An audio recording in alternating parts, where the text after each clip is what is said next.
You are now listening to the Someone's Favorite Productions podcast network.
What's going on, everybody? Will is fixing a microphone problem. He'll be on any moment now.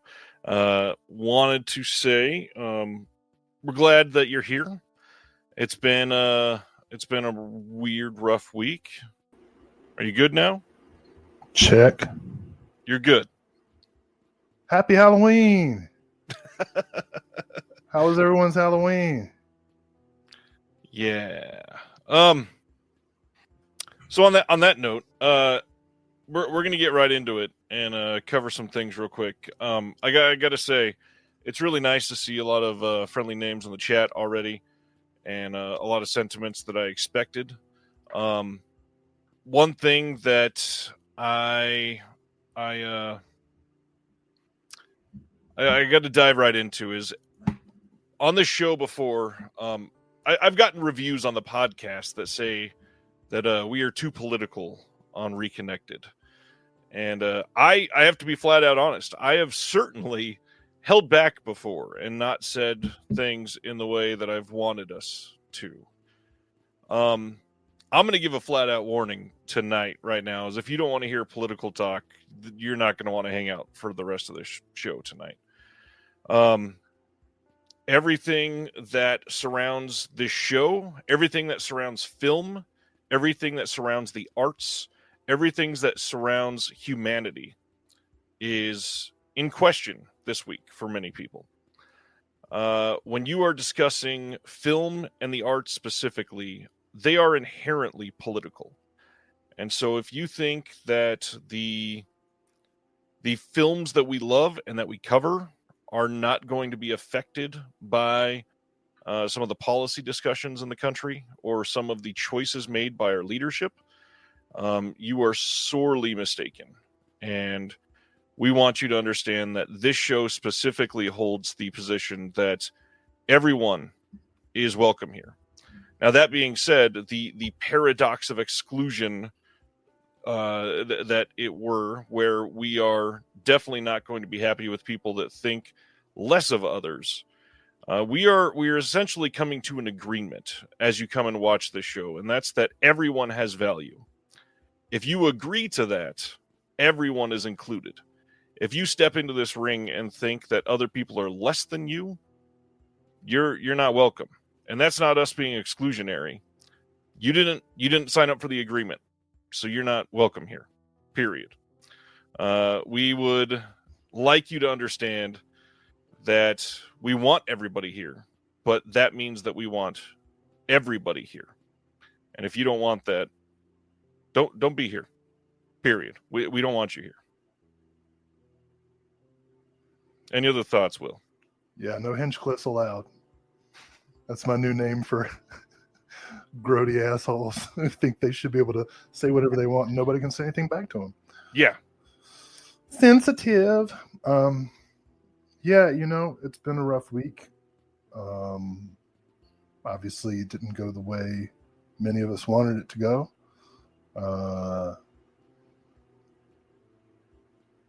I have a lot of stuff in my heart that I want to say, a lot of stuff that I'm very upset about. I know that a lot of people on here feel less safe today than they did on Monday. And I wish I could do something more than say solidarity, and I'm sorry. And I think that I'm going to try to do more of what I can to convince people to build the kind of world that I want to see, that I know many of us want to see. It's hard because I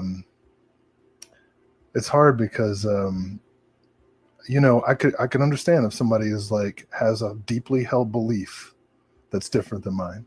I can understand if somebody genuinely thinks economic policies are more beneficial than the ones that I think are beneficial. But to listen to the rhetoric, to hear what's being said, and to dismiss it and say, oh, well, I don't like what I hear, but I'm going to vote this way anyway. That I can't ride with that. That's hard. Nobody should fear an administration if they're just trying to live their lives. And frankly, I don't want tariffs on Eureka titles. There's that as well. There's some real victims here we got to look out for. Free shipping, however, tariffs included. That shit's gonna, we got to get passed on to the consumer, my friends. So there is one more thing that Will and I wanted to say about all of this, and that is that a little over a year ago, we publicly instated what is known now as Someone's Favorite Productions. And just like this week has raised the important issue of marginalized voices not being heard and communities not ever being granted literally the rights they deserve. Will and I have approached everything, all of our projects, with the mindset of raising important voices that would never get a chance.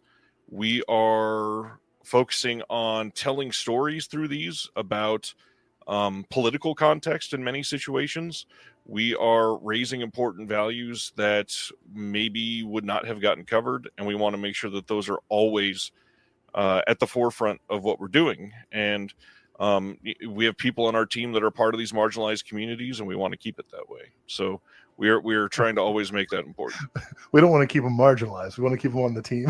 Well, yeah, we'll say that. Yes, the sad thing is they are stuck that way inherently at the moment. It's very important for these two white guys to tell the stories of marginalized people. Yeah. I want to say, I had classes this week. I gave everybody election day off, and I don't know why. I've been through umpteen elections at this point. I should know better than to listen to polls, but I started off Tuesday night feeling pretty confident, and it hurts so much to see young people who are voting in their first elections be so hurt. It's one thing to be disappointed, and I think, I've seen some dude bros on the internet calling everybody sore losers, and nothing could be further from the truth. Kamala Harris's concession speech was absolutely graceful and dignified. And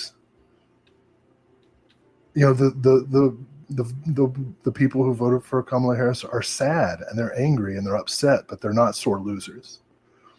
And it makes me mad to see people twisting the knife. It makes me very sad to see the demographic breakdown of the vote. It's pretty clear, like, who's responsible for it. Me and you and the white ladies, Brian, you know? And so the question is, how do we win?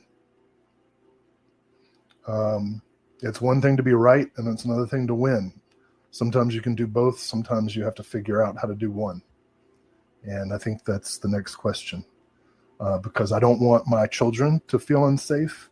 I don't want the people who watch this show to feel unsafe. I don't want anybody to feel unsafe, except perhaps Tony Hinchcliffe. I want him to feel unsafe. I mean, to back that up, I want the people who have been emboldened over the last 8 years to share those opinions publicly to feel unsafe. Genuinely. Yeah. To understand that freedom of speech goes both ways. You can say whatever you want, but people have the right to reply. It's time to reply. I think that should be the refrain. It's time to reply.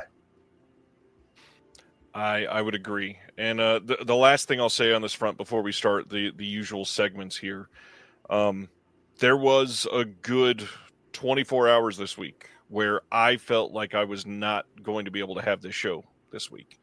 And in the last just over 3 years, I've only ever missed one Thursday. And so that shows you how crummy this week felt. I know you were going to cancel me. Yeah. That's how bad it is, people.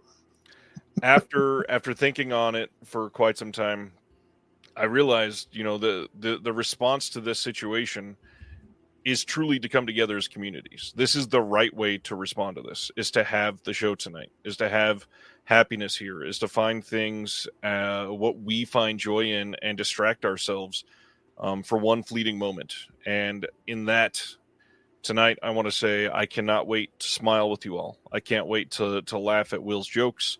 I can't wait to respond to some titles that I truly can't wait to hold in my hands and appreciate the arts. I can't wait to look back on this in a few months and understand that these Thursday nights are some of the most important things in my life. And the truth is, it seems like, as many of you share with me, in many of yours. And so I'm going to be here. I'm going to be here every Thursday. And I can't wait for the weeks that Will's here, and it feels like family again. Well, good news, bad news. The good news is I've got a lot of jokes. The bad news is they were the ones that Hinchcliffe cut out of his set. It was just like, these don't pass muster. There's a floating pile of garbage in LA, and it's called Dark Force Entertainment. Anyways, thank you all for being here tonight. Thursday night is a moment of coming together and enjoying this in a way that we can look back on fondly. So thanks for being the community. Thanks for being here for me as much as you think I'm here for you. Will, I love you, brother. Thanks for being here. Let's truly get into it. Other than the last 3 days, how was your month, my friend? Well, first of all, I love you too, and I thank the gay rights movement for allowing me to say that. As you wear the rainbow shirt, yes. In my lifetime, there was a point where I'd just be like, "What?" Just kidding. What was your question? How's the last month been? How was not Thanksgiving, Halloween? Oh my God! What else have we done? It's been like 3 years since you were here, so let's talk about it. October was a very difficult month. Like, every single thing that I own that's expensive broke. Right? Cars, refrigerators, ovens, phones, fucking dog. Oh my God. I'll get to that in a minute. Highlights of October. I saw Crypta, the Brazilian band Crypta, live. It's my second time seeing them this year. If you don't know Crypta, check them out. They're amazing. Death metal band out of Brazil. That was fun. They opened for Hatebreed, who are on like a 30th anniversary tour, and is not my scene. What in the world? Okay, so hear me out. One of my very good friends is a philosophy grad student who is also a prison warden. There's some existential problems. Let me tell you, you've met me, right? I'm a big guy. This guy's arm is bigger than both of my legs together. He's like a power lifter. I mean, he's a prison warden. He has to be able to like fight his way through riots and stuff.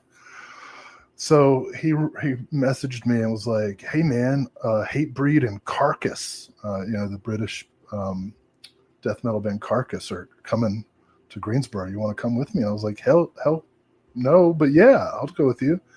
And then when I saw Crypta was the opening act, I was like, sweet, because I love Crypta. But I'd never really listened to Hatebreed before, because that's kind of like, guys with backwards hats that jump up and down and kind of make vague rhythmic gestures. I don't get that. Right. Circle pit guys.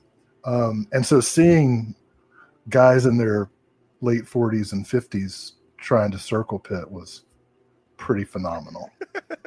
I enjoyed that. I enjoyed seeing Crypta. What else happened in October? One big thing, we dropped the Toby Hooper documentary. You haven't had a chance to talk about that. Shit.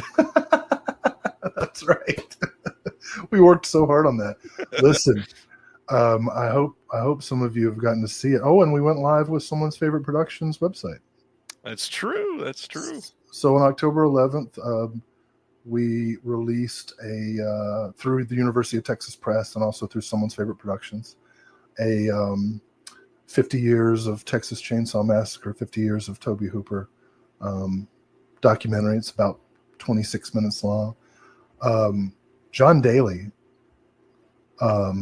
edited this film and deserves 100% of the credit, because the way I conceived it was interviews with some of the contributors to our book, American Twilight, The Cinema of Toby Hooper.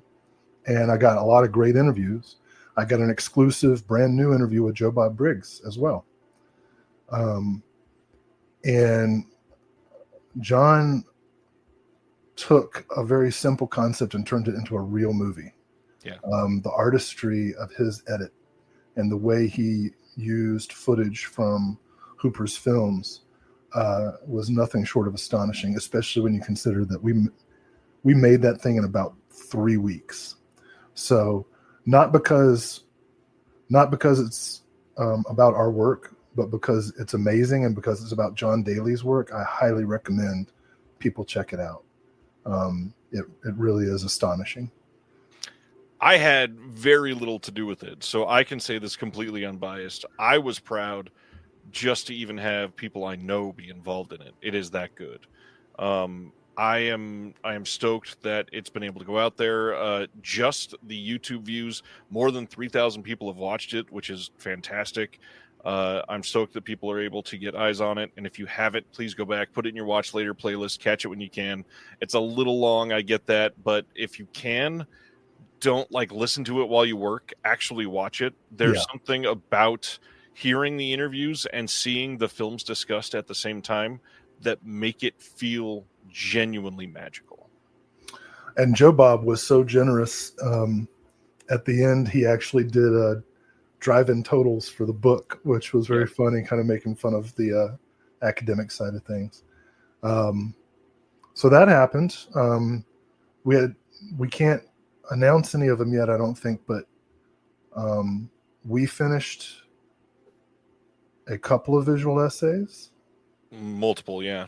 And that's just in the last week. Erica of Unsung Horrors finished an amazing visual essay that I cannot wait for people to see. So I think it's one of her best ones, honestly. It is. And that disc that's going to be on is going to be a special one. I can't wait to really highlight that. Clayton Dillard, who many of you don't know yet because none of the visual essays he's made have been released, but he's in the documentary. You can go see him. He is in the documentary. The video. He is in the Toby Hooper documentary. But he's got 3 or 4 that are about to be announced that are worth the price of the disc, I think. So I mean, we had a very active October. Halloween was nice. My daughter Helen dressed up as a frat boy, and what that meant to her was khaki cargo shorts, a t-shirt with some Greek letters on it, some flannel, pink backwards Hilfiger hat, and she took some makeup and made like a goatee. I was pretty impressed with that. She came up. Oh, and she had a red Solo cup for the trick. Nice. How was Halloween for you guys? It was okay. We took our kids, I think, on the longest walk that they've been able to do yet. As they get a little bit older, it's finally like a real Halloween trick or treat. Jonah was dressed up. For many of you that are friends of mine on Facebook, you got to see the picture. My oldest was dressed up as an inflatable rubber chicken, but done up in like a 70s rocker style. It had like neon feathers and stuff like that. My youngest Spencer was Yoshi, and it was fan-freaking-tastic. He looked great. They both had a good time, had plenty of loot. Walked throughout the back end of the neighborhood that we live in, which we found out, because we don't go back there very often, quite obviously the rich area. Found some like full-size candy bars. We'll be visiting there again. The last month, you and I talked about a bunch of stuff that you've watched. What have you been watching, my friend? Oh, I want to call out Josie DeMarco. She put a list of movies that she just saw, and one of them I watched. I missed that. Pull those up, because I just watched one of them perfectly. It's the perfect for the day after the election. I watched The Face Behind the Mask, which is streaming on Criterion right now. Stars Peter Lorre. Holy shit, that's a bleak one. I don't want to spoil any of it. It's only like 68 minutes. So I highly recommend The Face Behind the Mask with Peter Lorre. It was great. Movie Palace of Blood also left a comment before we even got started. Will, what's your top 3 Christmas or holiday movies? I'll tell you in December. Got to come back next month. All right, what'd you watch in October and the first part of November? Well, I'll tell you. Actually, the last one I'm going to show will take everyone's minds off of everything. So in addition to The Face Behind the Mask, I'll start with streaming. I watched a movie called Freelance. Is that what it's called? Freelance with Alison Brie. Yeah, it's from 2023 with Alison Brie and John Cena. And you made fun of it on the show because the cover art was so dumb. Oh, was that called Freelance? Yeah. John Cena is a ex special ops SEAL guy turned mercenary who is sent to a South American country, unnamed, but it's Venezuela, with a Hugo Chavez style dictator. And what's interesting is that the movie's not good, but it's not bad either.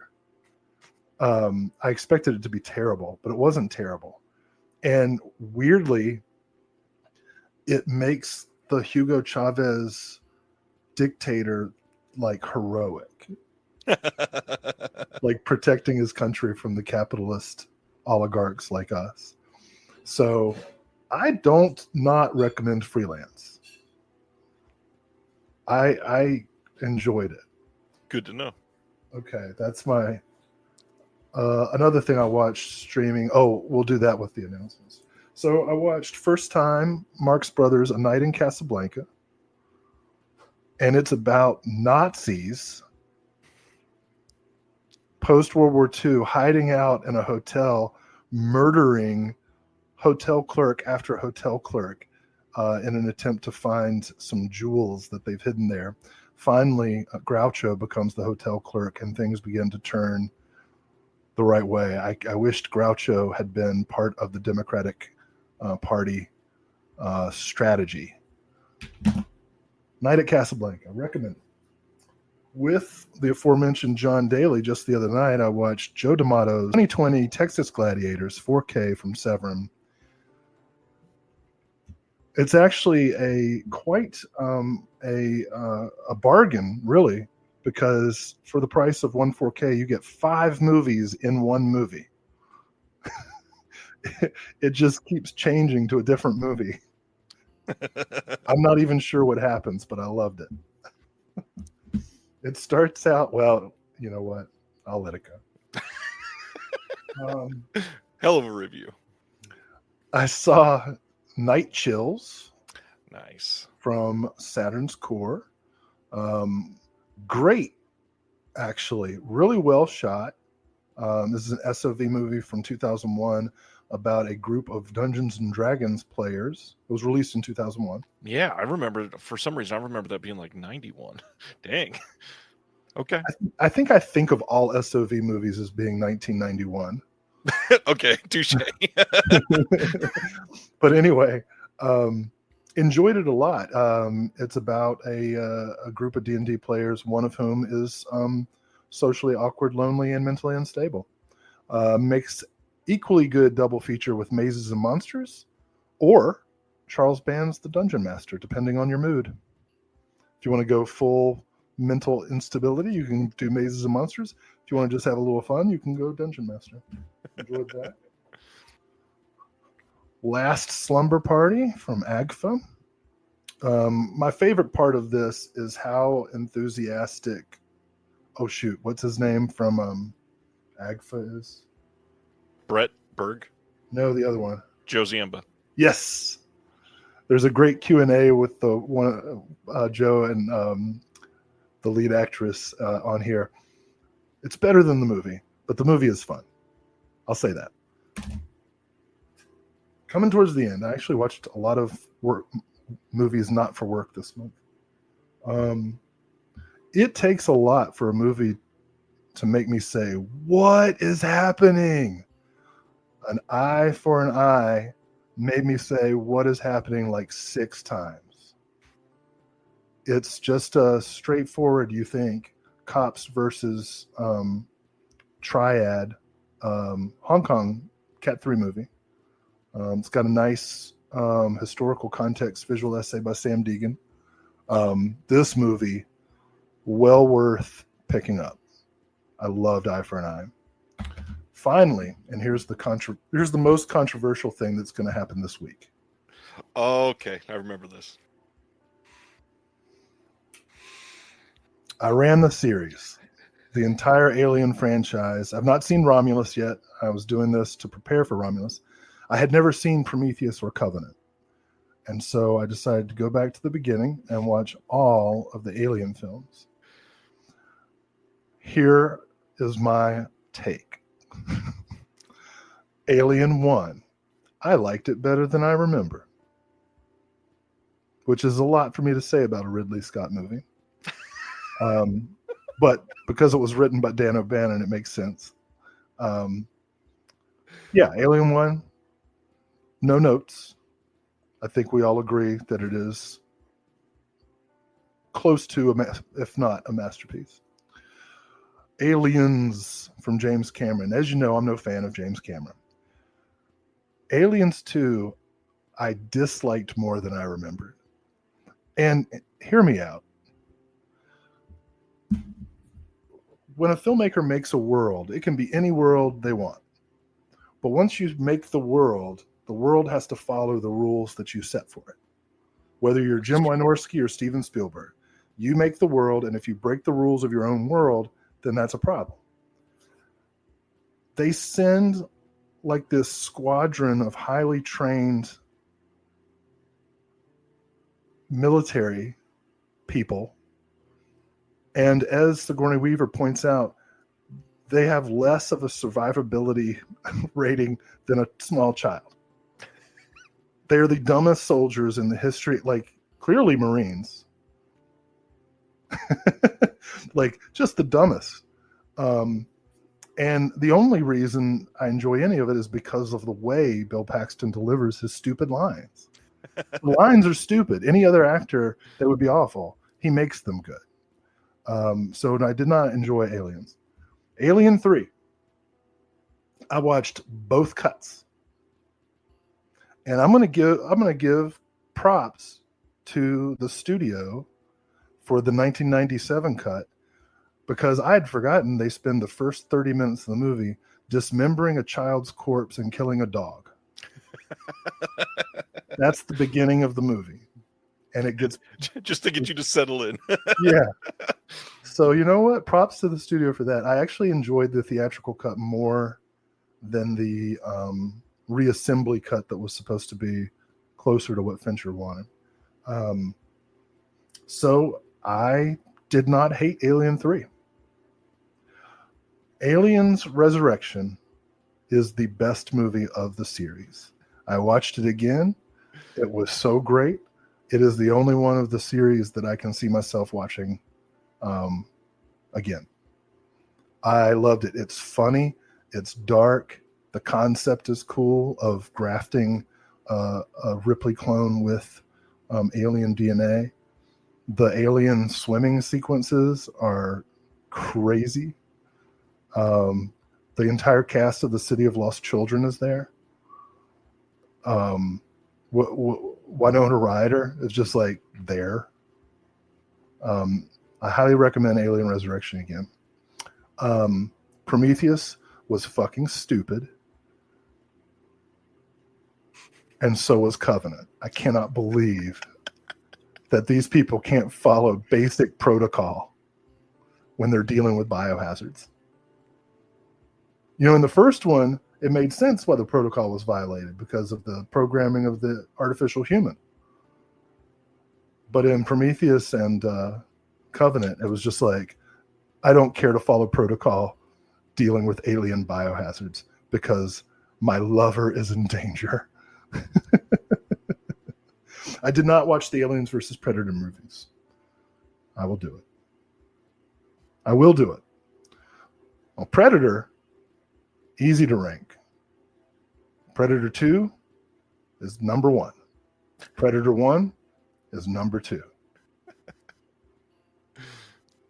And inexplicably, the one with Adrian Brody is probably the third best one. Oh, wait, no, Prey.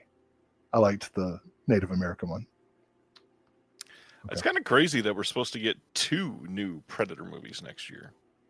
Might be too much of a good thing. We'll see. But anyway, that's it. I watched 6 Alien movies.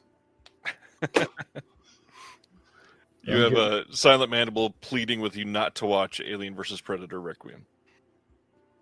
That's just too many words. There's and they're long words. That doesn't help either. There are too many colons in that. If you have more than one colon, seek help. Oh, man. So my last week, I don't know if I was just gearing up for the week necessarily, but I watched 2 very depressing romantic films. My weekly watch with my mom and my wife, we sat down with Joan Micklin Silver's Chilly Scenes of Winter. First time I've seen it. That movie is fucking masterpiece. The dialogue in that film is so great. Like, John Hurt is always amazing, but the way that movie was written is so just genuine and unique. And the split timelines that they go through for some of the flashbacks and how he's feeling and the breaking the fourth wall, really, really great. So glad to be able to pop open that Criterion finally. If you've never seen it, definitely check it out. The team behind it, you could tell, just gelled together. You know, I wish they had made Prometheus. It'd be much better. The other movie I saw, I got to go to the theaters last Friday, and I will just add to the chorus of praise right now on Sean Baker's Honora. This is easily the favorite new film of the year that I saw. It was just stupendously written, incredibly acted by Mikey Madison. I genuinely hope she gets the Best Actress Oscar. What's crazy, and I do want to point out, it's kind of hard to say I hope she gets the Best Actress Oscar, because like women this year have put on some incredible performances, and not a single male lead performance have made me say, damn, he deserves to win. But there's like 6 or 7 female performances that I could see being remembered as the best of the year, which is amazing to see. But yeah, Mikey Madison was great. Honora, please go see it in a theater. The sound, the visuals in this, it is, in my opinion, I got to see it once or twice more, but probably Sean Baker's best film so far. You can tell it's incredibly personal with how much he's been in New York for his life, but the way that he approaches things with true cinema verite and getting like true people on the street to film something with Mikey Madison, and after it goes well, then approach them and say, "Hey, do you mind having that be in a movie?" Is just such a genuine way to get these films done with real people, and it's beautiful. Love it. Hope everybody can see it because it's the best of the year by a long shot. Yep, can't wait to see it. Like you're going to say something. I have to admit, some of the jokes that I would have made, I just don't feel in my heart like making. I completely understand. You know, like when you're happy, there's a certain kind of joke you can make, and when you're sad, there's a certain kind of joke you can make. And I'm not exactly sure where I am emotionally. I will not be punching down. Unless by down you mean pasty, weak, whiny bitch, soft, nepotistic rich boys. That would be punching down, I suppose. Well, if you want to punch down at that, Anora is a great film to watch because you will enjoy watching the everything just fall apart. Oh, you know what? You know what I do like? Seeing rich, entitled bitch boys get their comeuppance. Good. Does any of that happen? Of course. Yeah. Sweet. But also not enough. But it's still worth watching. Never enough. It's never enough. Pickups. What have you been getting to your house here lately? Well, my car broke down. My refrigerator broke. Our oven broke. Our landlord sent over a guy to do some landscaping, and they left a gate open that we didn't know about, so our dog got out and got in a fight with another dog. So that was some vet bills. The other dog lived, which is kind of amazing because our dog is a monster bred to kill. So I didn't pick up that much, but that being said, oh shoot, I forgot something. Well, that's okay. I did get a couple things that I'm pretty excited about. Long ago, I did a pre-order from Fun City, and I got the slips for Paradise and Heavenly Bodies, one of the hottest things to come out of Canada, and Bad Company. Nice. So all of those are exciting. I did pick up, I forgot them in the other room, but I did pick up a couple of Criterion titles. Repo Man 4K, Bound 4K. Pretty happy with those. And then just today, this is a near live unboxing because I just opened these before the show started. This is actually your fault. I wasn't going to do this. And then you messaged me a couple weeks ago and were like, in 3 minutes, check out Neon Eagle's website. And so I picked up I Want to Get Even.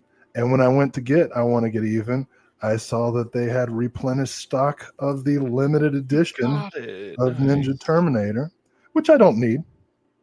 I have no need for. But I have it. And I'm excited to watch not just Ninja Terminator, but also the uninvited guest of the Star Fairy, which definitely sounds like a dream I had. Or a Deaf Crocodile title. Man, you know, speaking of that, everybody's talking about getting the next 3 in. I'm so excited to get Trapped Ashes and The Outcast and Tamala in, and yeah, I can't wait to see those get shipped. I usually don't share too many, but there's kind of a lot here that I don't get to talk about a lot, so I wanted to. Oscilloscope's newest title from their subscription, Once Within a Time, is here. This is an experimental film. Once again, they included a little gift with it. It's this little holographic card that's not showing up super well on here, but there it is. Next, one that Will loves to not be super enthused about, the newest Kevin Smith film in 4K, the 430 movie. Oh, I didn't even know that happened. The only way to get it in 4K is in this Lionsgate Steelbook that looks like a VHS on the inside. And some cool things about it is they went all out on that, but the back, these little circles are debossed to feel like a VHS. And then if you're super into like limited editions, on the inside of the Steelbook, let's see if I can get the glare off of it, it says first pressing. So you can be extra proud of having the first edition of this Steelbook that they'll probably print 12,000 of. Can't wait to watch that. I don't hate Kevin Smith. He seems like a good guy. He does. Just not a good filmmaker. Newest thing, I'm sure many of you got, and I was not going to get this until it was still available a couple days later. The brand new 4K. Oh, you got yours? Yes, sir. Mine shipped. I ordered from Orbit because I support.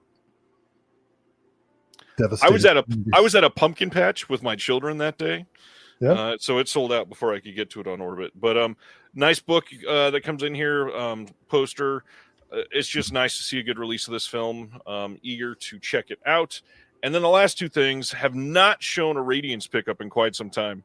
This may be one of the things I've been most excited about this year. The Daiei Gothic set, 3 different films in this. Nice big book. Great looking box. But I happened to notice that when both of these came in 2 days, and I know we joked about this packaging theft over the, I think it was last December at this point, maybe. But I just happened to notice how identical this 88 Films Japanarchy release looks to Radiance when you put it right next to each other. I won this in a raffle and got this in this week. And yeah, was not planning on picking this up, but here it is, identical to Radiance. Well, yeah. What can we make of this? We got a shit ton of announcements to cover. Anything else you want to go into before we start there? Well, if it's anything like Tuesday, we'll go through about 30 minutes of enthusiasm, and then we'll just slowly lose interest. So let's start with the good stuff. Well, let's start with the good stuff. Reminder to everybody that last week during the show, the Criterion sale went live.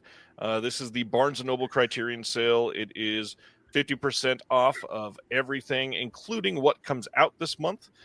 You can get those online or in-store, and this ends on December 2nd. We should mention that in addition to behemoth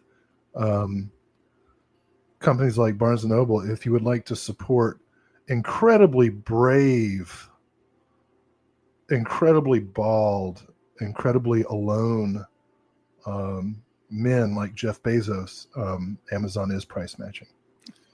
This is true. Let's go into the real announcements, because OCN started launching stuff for their Black Friday sale and also partner labels for the month of November. Snap, so we're starting with Vinegar Syndrome and OCN? Yes, sir. Okay. This is the VSU coming as part of the Black Friday sale, and that is a 4K release of Congo from 1995. It's Congo. How do you feel about Congo there, Will? I've been saying why no 4K for years. Congo. It's got Bruce Campbell for like a scene. It's got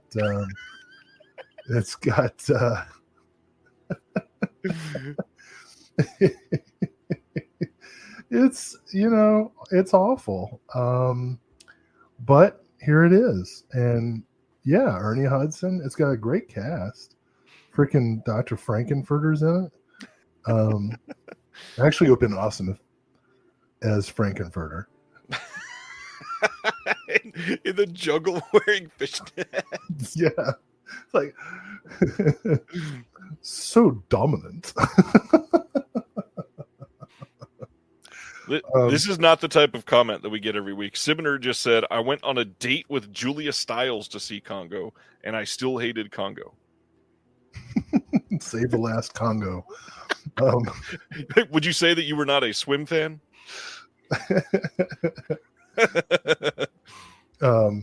Yeah, there's not much to say about Congo. If you've seen it, then you know. And if you haven't seen it, that's a lot of money. Terry says I could finally upgrade the DVD but right.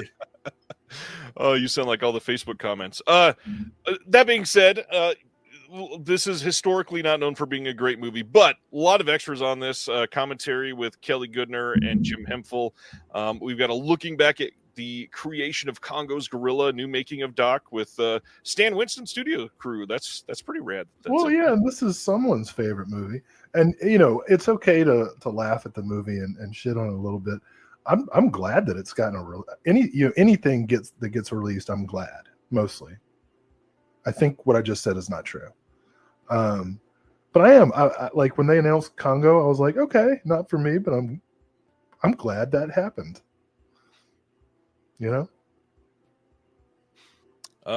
Stan says I met Richard Simmons outside the theater before seeing Congo and it still sucked. That's rather funny. Sibner just corrected me. I totally thought that Julia Stiles was the one in Swim Fan. Whoops. I didn't know what the hell you were talking about, but I hadn't seen Swim Fan, so I was like, isn't that the one with Halle Berry and her boobs? I'm not understanding that reference. But Swim Fan was good. I thought there was like some controversially erotic scene with Halle Berry. Is she even in that movie? Is that John? No, she's not. No, oh God, what movie are you talking about? Swordfish. That's what I'm talking about. Swordfish. Yeah. That's the one with Travolta. That's hilarious. But if you were a fan of swimming, you could encounter a swordfish. True. So you can see how I made the error. Yes. This one has a book with essays by Simon Abrams, Matt Singer, and Justin LaLiberty. Check it out. VSUs do pretty well. I'm not going to say like it's about to sell out or anything, but this is one of those ones that if you want it, check it out. It would be a good double feature with Congo. Operation Dumbo Drop. Swordfish. Operation Dumbo Drop. Hey, you know what is a good elephant movie that people I'd like to see this in 4K. Larger Than Life. Bill Murray and Janine Garofalo with an elephant. Man, the 90s were great, dude. At some point in the 90s, movie executives were like, Bill Murray, Janine Garofalo, elephant, boom. Make it. And it's pretty good. I like Larger Than Life. I remember it not being bad, yeah.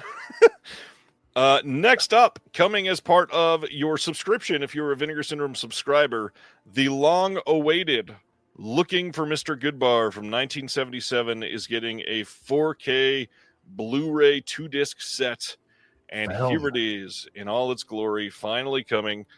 This is brand new. Going to have a Dolby Vision HDR grade on this. Commentary track with Gillian Wallace, Horvath, and Richard Brooks, and the making of Looking for Mr. Goodbar. 23 minutes. Lots of stuff coming on this. We've got 40-page book with Elizabeth Purcell, great writer, going to be a part of that. This is a big deal. Yeah, long awaited. Now, I've never seen this, and I'm going to ask an ignorant question. Does it have anything to do with the candy? No, it does not. All my life, I've thought, like, what is this movie about Mr. Goodbars? Yeah, I will say the Vid54 says Goodbar has an ending almost as bad as the election. I will say this is a very mean-spirited movie. This is going to be one a lot of people check out and are surprised by for good and bad reasons. But very excited that this is getting an HD release finally. And Will is losing his damn mind on his camera.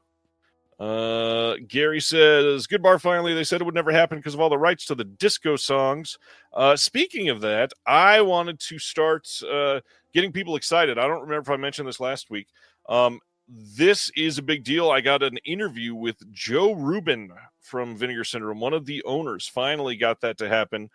We will be releasing that on Friday, Black Friday itself. And we go into all the titles that are being announced and discuss what happened for looking for Mr. Goodbar and all kinds of crazy stuff. You're going to love it. Check that out after the sale goes live, after you go to sleep late that night. And I think you'll be excited by it. And the issue for years and years has been the music rights, right? Yeah, there's very popular disco songs in this. Ah, well, worth the wait. Next up, one of the other titles for Vinegar Syndrome is Blood Tracks from 1985. Nice heavy metal, snowy slasher. Some adjectives you don't usually get together. This one has this has a commentary with the one and only Amanda Reyes and film historian Rickard Gramfors and special features producer Ewan Cant. We got an interview with the actor Jeff Harding, interview with Naomi Kaneda, interview with Harriet Robinson, interview with Frederick Offrein. There's all kinds of stuff that happened for this. Ewan was able to do quite a few of these things and even sign this film in England himself. Went over and found the person that had the rights, got it all done. This is going to be a big release. I think some people were guessing this right before the announcement was made, but this is cool. You know what I think?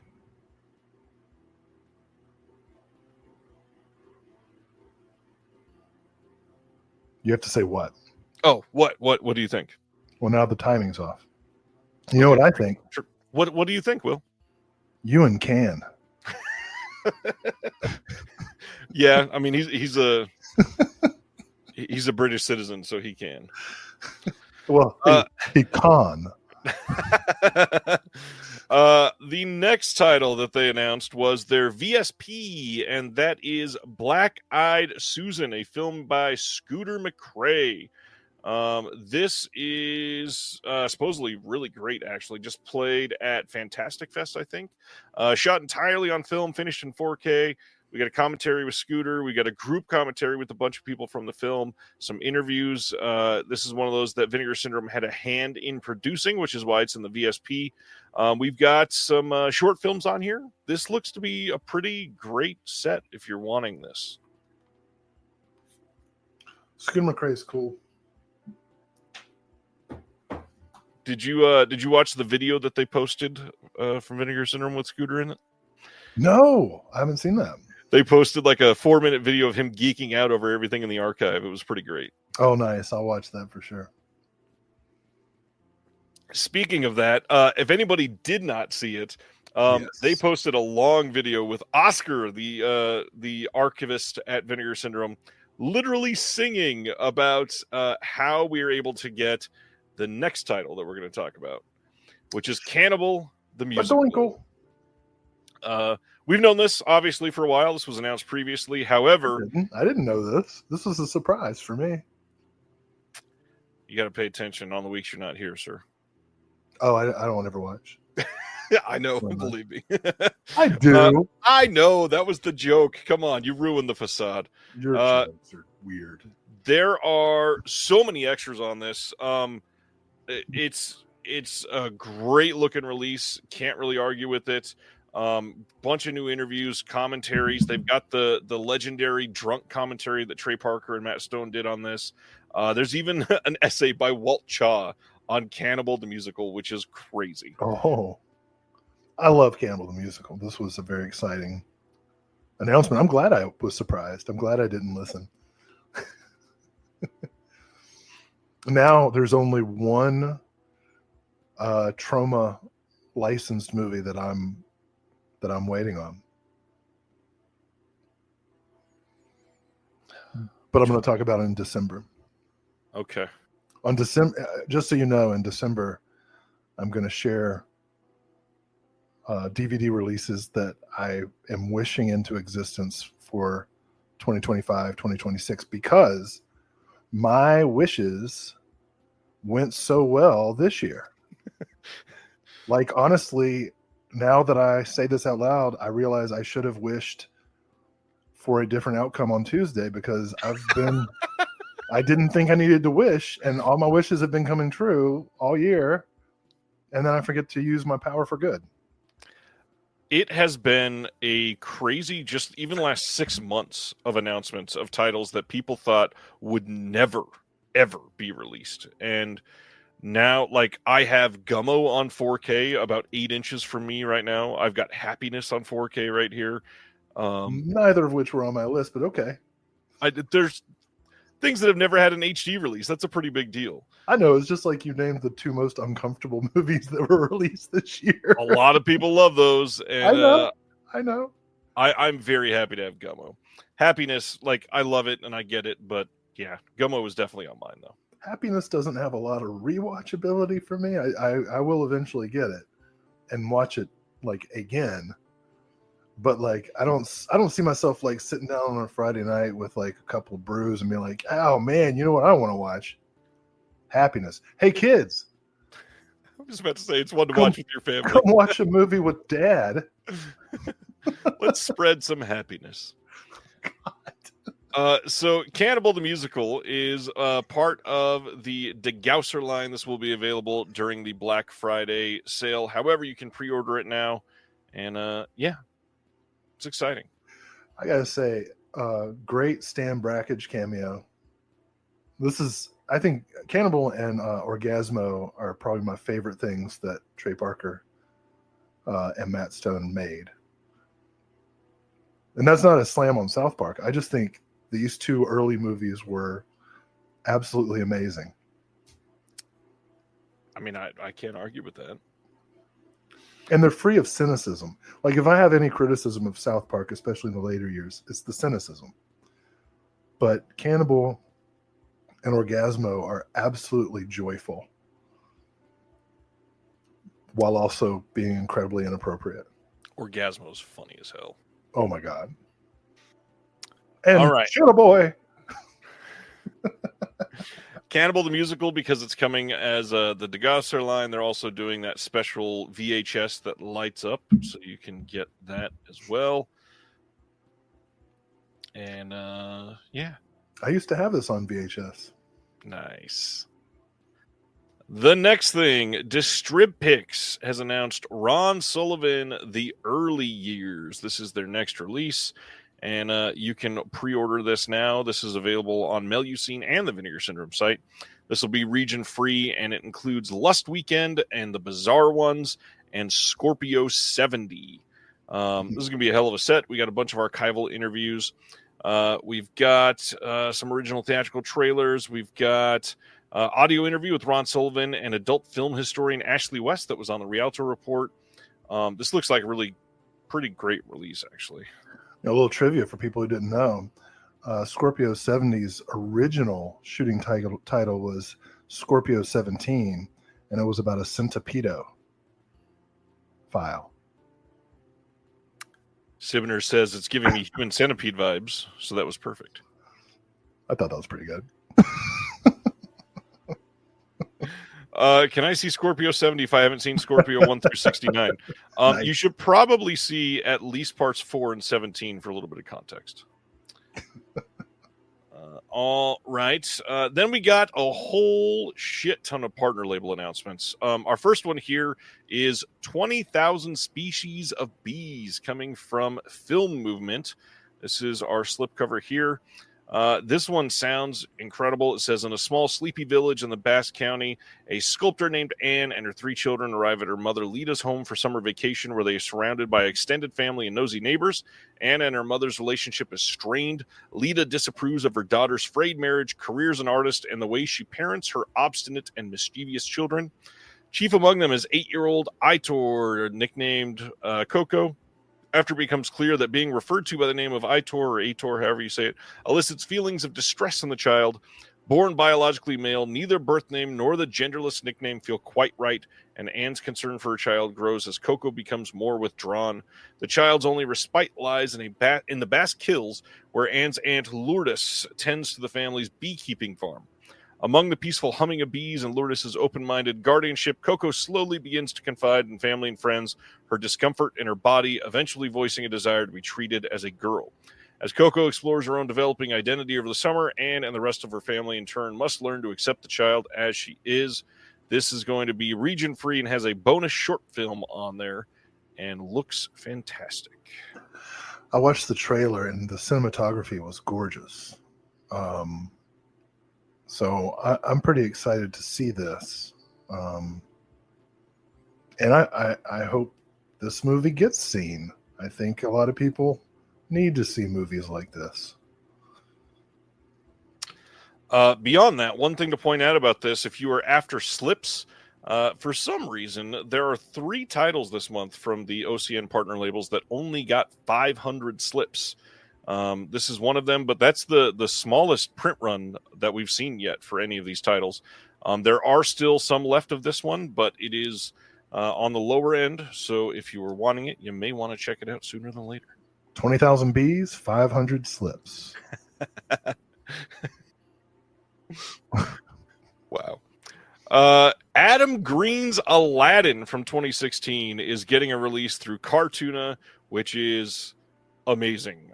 So glad this is getting a release. Heard a lot about this one. It says it's a hypersensory, poetic, and humorously modern take on the Arabian Nights classic tale. In this, you've got Adam Green, Elia Shawkat, Natasha Lyonne, Macaulay Culkin, Jack Dishel, Francesco Clemente, Nicole Liberty, and Bip Ling. This has behind-the-scenes doc, some outtakes, trailer, cut lines, some music videos, Kickstarter promo, and all kinds of other stuff. But, yeah, glad this is coming out. Love Adam Green. This looks really fun. Who's Adam Green? Frozen and Hatchet. And Oh, I liked Frozen. That's the one with the ski lift? yeah, I love that movie. Yeah. He is the Holliston and Joe Lynch guy. Right. The Hatchet movies. Yeah, I saw those. The Victor Crowley one with Tiffany Shepis, underused in my opinion, but great death scene by Felissa Rose. This is true. I was just listening to a great older episode of Casualty Friday on my commute home, in which Kane Hodder and Tiffany Shepis and Felissa Rose interview Bill Moseley, and he tells the story of how he got into the business, how he got his SAG card, and it was a great interview.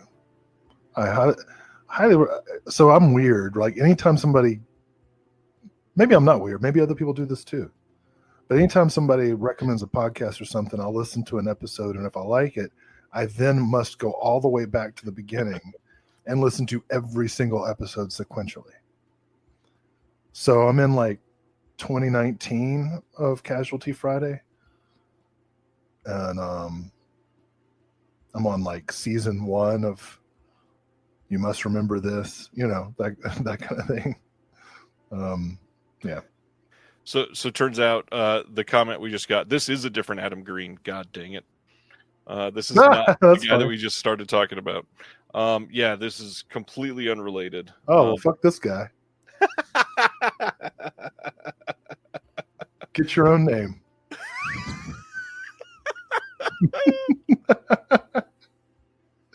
I'm sure this Adam Green's pretty great. Oh my gosh, that was hilarious. Yeah, you ever Google yourself to find out who else has your name? No, because like nobody has my last name. Well, I've got a really good collegiate golfer and a homophobic pastor in Texas. There's 3 of us. Yeah, we got a comment here from Reservoir Fella 88. Don't you hate it when the VS partner labels movie pages don't have a trailer on the page? I do. I hate that so much. I also think that in this particular case, they should distinguish their Adam Greens. I fully agree. Like, and Ryan wants to show to you that he's got 5 years of episodes, so that you can. Oh, I know. I've started as well. We'll talk about that. It should be Adam Green's, not that one, Aladdin. Not that Adam Green's Aladdin. Or I should say not that one twice. Adam Green's, not that Adam Green's, Aladdin, not that Aladdin. Craig says, my name has been murdered or been the murderer several times recently. That's hilarious. Well, do we has anyone in the chat had time to find out? Okay, thank you. I was just about Z-Pam. It looks like he Adam Green is a musician. What kind of musician? He directed a music video for Father John Misty. Oh, fuck. Well, hopefully that was just for the paycheck.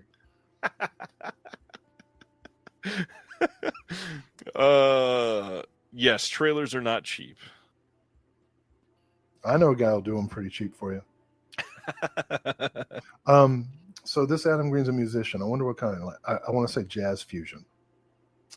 With the Father John Misty, I could see that.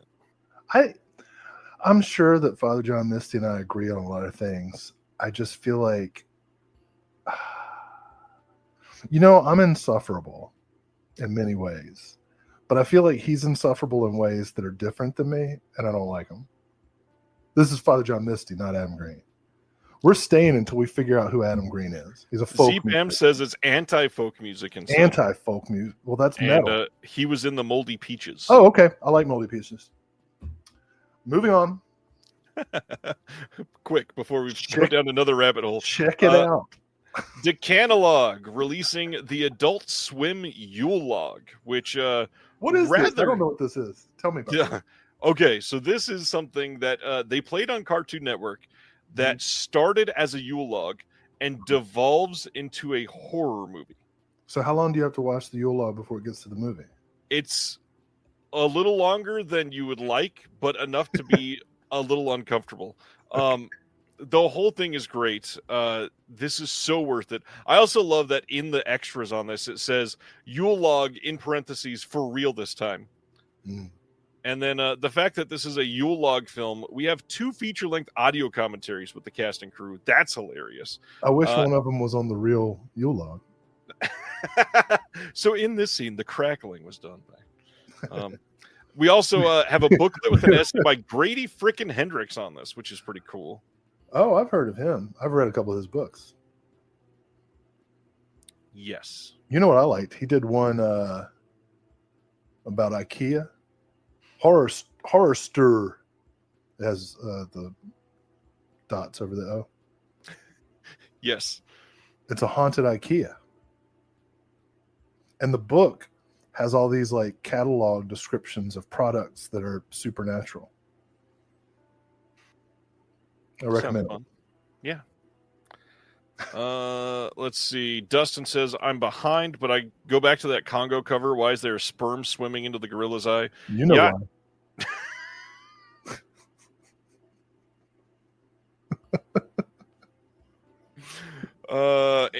Let's see. Father John Misty has an amazing album coming out, says Aaron. Yeah, I don't want to shit on like fans of Father John Misty. I know he's very popular and cool. Silent Manville says, "Oh, we got a book reader over here, dude." Well, it's got a lot of pictures. Oh, that's hilarious. All right, let's go to our next one. It's good. It's good to laugh, isn't it, Ryan? It really is. We need to do this. Before we go, though, this has a special edition limited spot gloss lenticular slipcover, so you know that'll be worth at least $4 in the coming years. But the bigger thing, I love the fact that an Adult Swim, like, weirdo horror movie that was shown at, like, 2 o'clock in the morning is getting a physical media release, and that gives me hope that somebody could get Too Many Cooks, and that's exciting. Or maybe William Wyler's Wuthering Heights. That is possible. Yeah, and this indicates that that's possible. Yeah.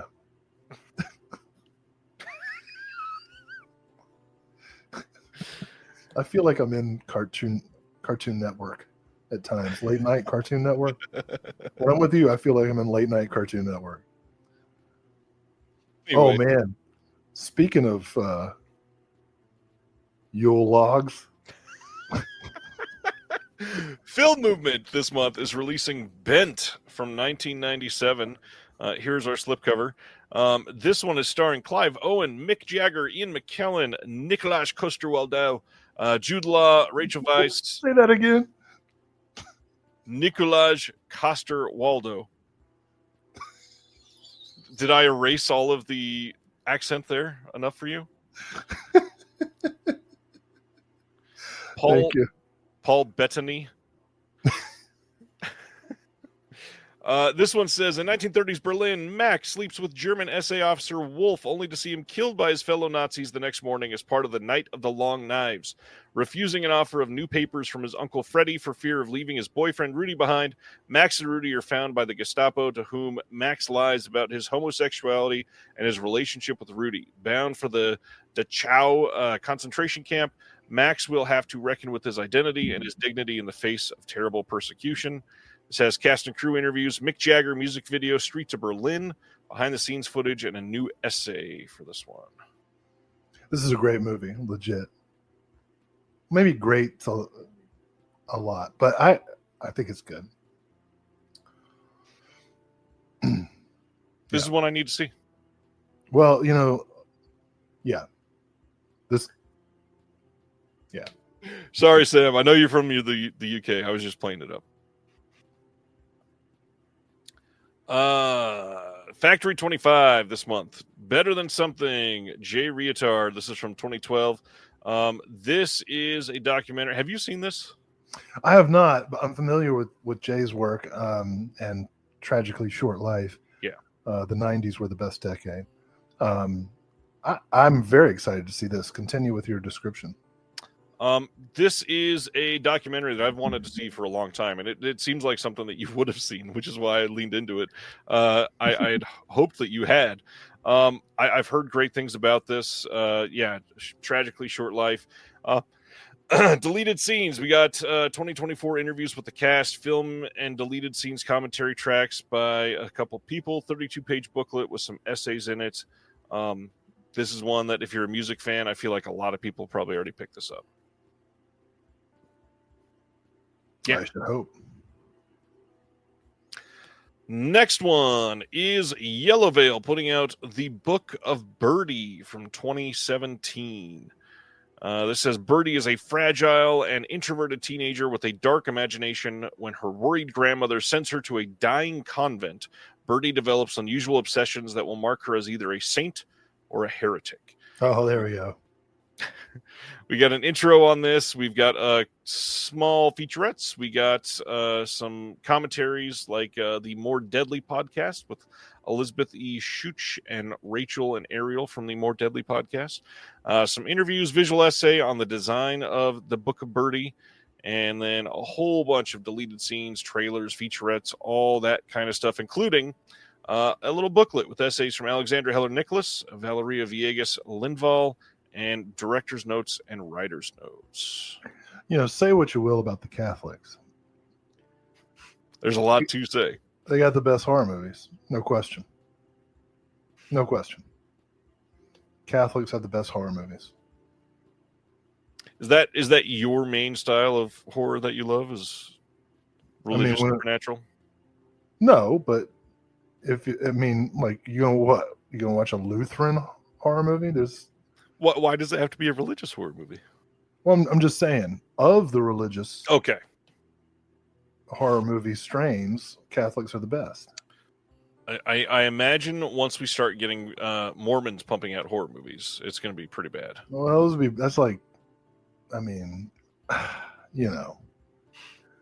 don't. It'd be like, ooh, we own most of Hawaii. Haunted underwear. But the Catholics got the possession, the demons, the sexual repression, the good art. It's true.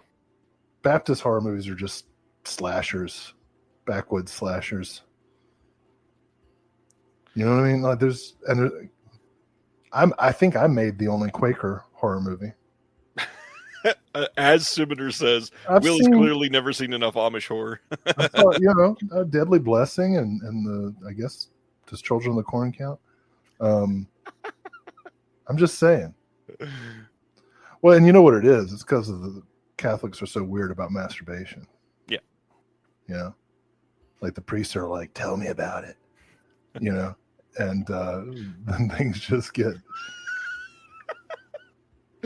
Brendan says a Mormon horror movie. Oh no, someone drank iced tea. I know, right? Like that, like this religion, like if if you like believe it, then you believe that you drink wine and it turns into blood, and you eat a piece of cracker and it turns into flesh. Like it just like all the horror is built That's pretty into it. metal. Hell yeah. Like, you know, if it wasn't for their like global systematic theft of lands from indigenous people, their institutionalized misogyny and homophobia, and their institutionalized pedophilia and cover-ups, if it weren't for those things, I would say Catholicism is the best religion. On that note, but because of those things, I have to say it's like bottom 5. Bottom 5. Wow. Yeah. Let's go to our next title, which is the next one from Saturn's Core Audio and Video. This is Fatal Delusion from 1995. Speaking of Catholics. So many people bought this just for the back of the slipcover. There it is. Don't want to get pulled down off of YouTube. Everybody's going to have to confess about seeing this now. Father, I have a fatal delusion. So this one, it says it presents a staggering analog panorama of bathtub autopsies, chainsaw disembowelings, incessant shower scenes, puffy neon fashions, and entrail toilet flushing. Sold. Sold. A copy will be purchased in the morning. New transfer from the original SVHS master tapes, commentary with Wave founder Gary Whitson and a couple of our actresses, moderated by Ross Snyder from Saturn's Core, friend of the channel. Commentary with Richard Mogg, author of Analog Nightmares. That's pretty rad. New interview with some of the actresses. Extended Tina Kraus death sequence. We've got early archival interview with Tina Kraus discussing The Shrink, which later became Fatal Delusion.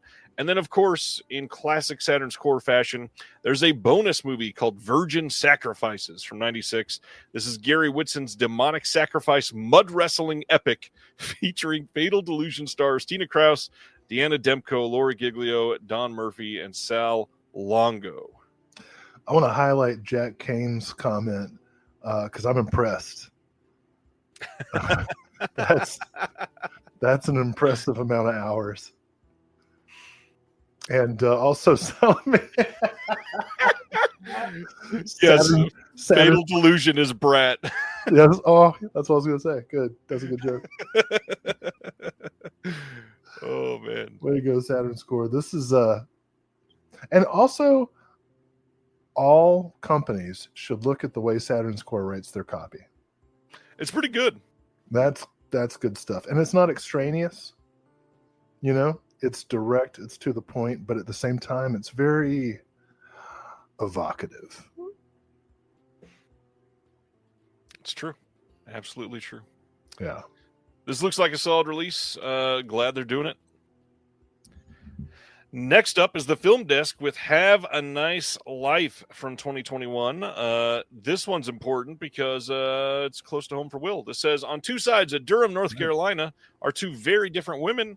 Jyothi, an Indian housewife in an arranged marriage, and Sophie, an unemployed stoner musician. After they both hit dead ends in life, they meet by chance at a pawn shop and soon find themselves on the run from the law, together on a wild, surreal American road trip to French Canada. This has an audio commentary, behind-the-scenes teaser, some featurettes, and this sounds pretty good. Knowing Durham as I do, that could be a documentary.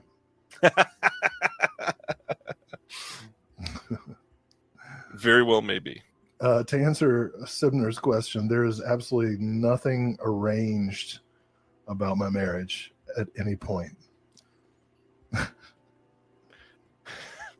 I think it's because I said it hit close to home. What I was getting at is Will met his wife in a pawn shop, and she's Indian.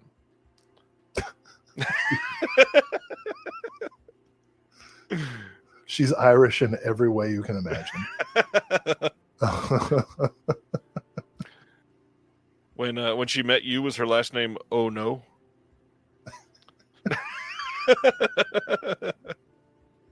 That was dumb. Let's That keep was. going. Umbrella putting out a U.S. release of Hercules Returns, a film that they've also released in Australia. Should be the exact same disc, basically, I think. This is the North American premiere of the 2023 restoration that they did. Includes the English dub of the original Italian film Samson and his mighty challenge. I've never been able to see this, but I know this was a big one for a lot of people into Mystery Science Theater 3000. How do you feel about this? I'm sure you've seen this one. Yeah, is that Jason sequel? That's funny. Yeah. I mean, I'm trying to remember the episode of Mystery Science Theater, but I definitely saw it at some point. But I also always like to see the movies uncut too. So I'm glad this is getting released. Right? Important. Yeah. This was on Mystery Science Theater, right? I believe so. I don't think it was. I think you're full of it. Okay. Never mind. Was it? I don't know. I'll just click away and screw up again. I may be wrong. I completely thought it was. The next title is a Hercules reprint. Unchained. Who was on? This is different. This is like Mystery. Go back. This is like Mystery Science Theater because it's they do a dub.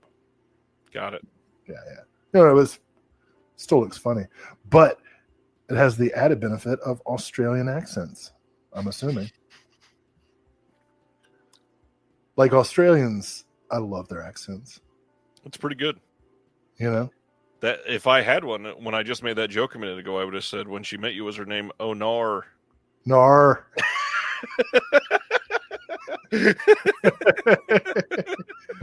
I rescue the stupid joke finally? Nar. That was pretty good. All right. Next one. Canadian International is releasing a new slipcover for Hitman Hart Wrestling with Shadows. Personally, I think this slip is way better than the first one, which wasn't bad. This is just really fitting of Bret Hart. Especially, I love the back. It's simple, but that's pretty rad.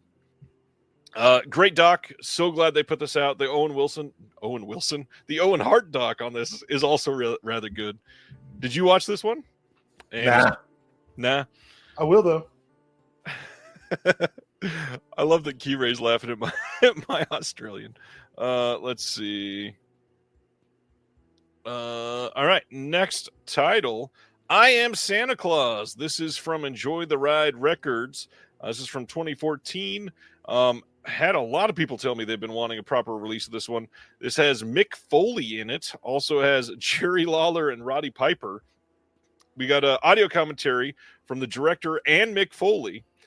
New interviews with the Santas involved in this. Film threat watch party, some extended deleted scenes, new Mick Foley content, behind the scenes, never before seen footage of the Santas. This looks pretty great. I imagine Chris Silvestri on Facebook is buying this, and he's probably putting out comments that he's already bought it. Can't wait to hear about it. 2 wrestling docs in a row. It's a big deal. I gotta say, so the reason I haven't seen the Hitman Hart yet is because I'm not really a wrestling guy. Neither am I, but it landed. But I know who he is and everything. I actually have a copy because I've pretty much the complete CIP. And I'm really interested in this. You know, Mick Foley, good guy. That's it. He's a good guy. Okay. Mick Foley, we like Mick Foley. There he is. Chris says, hell yeah, thank you for this one. I'll let Ross know personally you said thank you. Next title is from Connie, and they are doing Moral from 1982.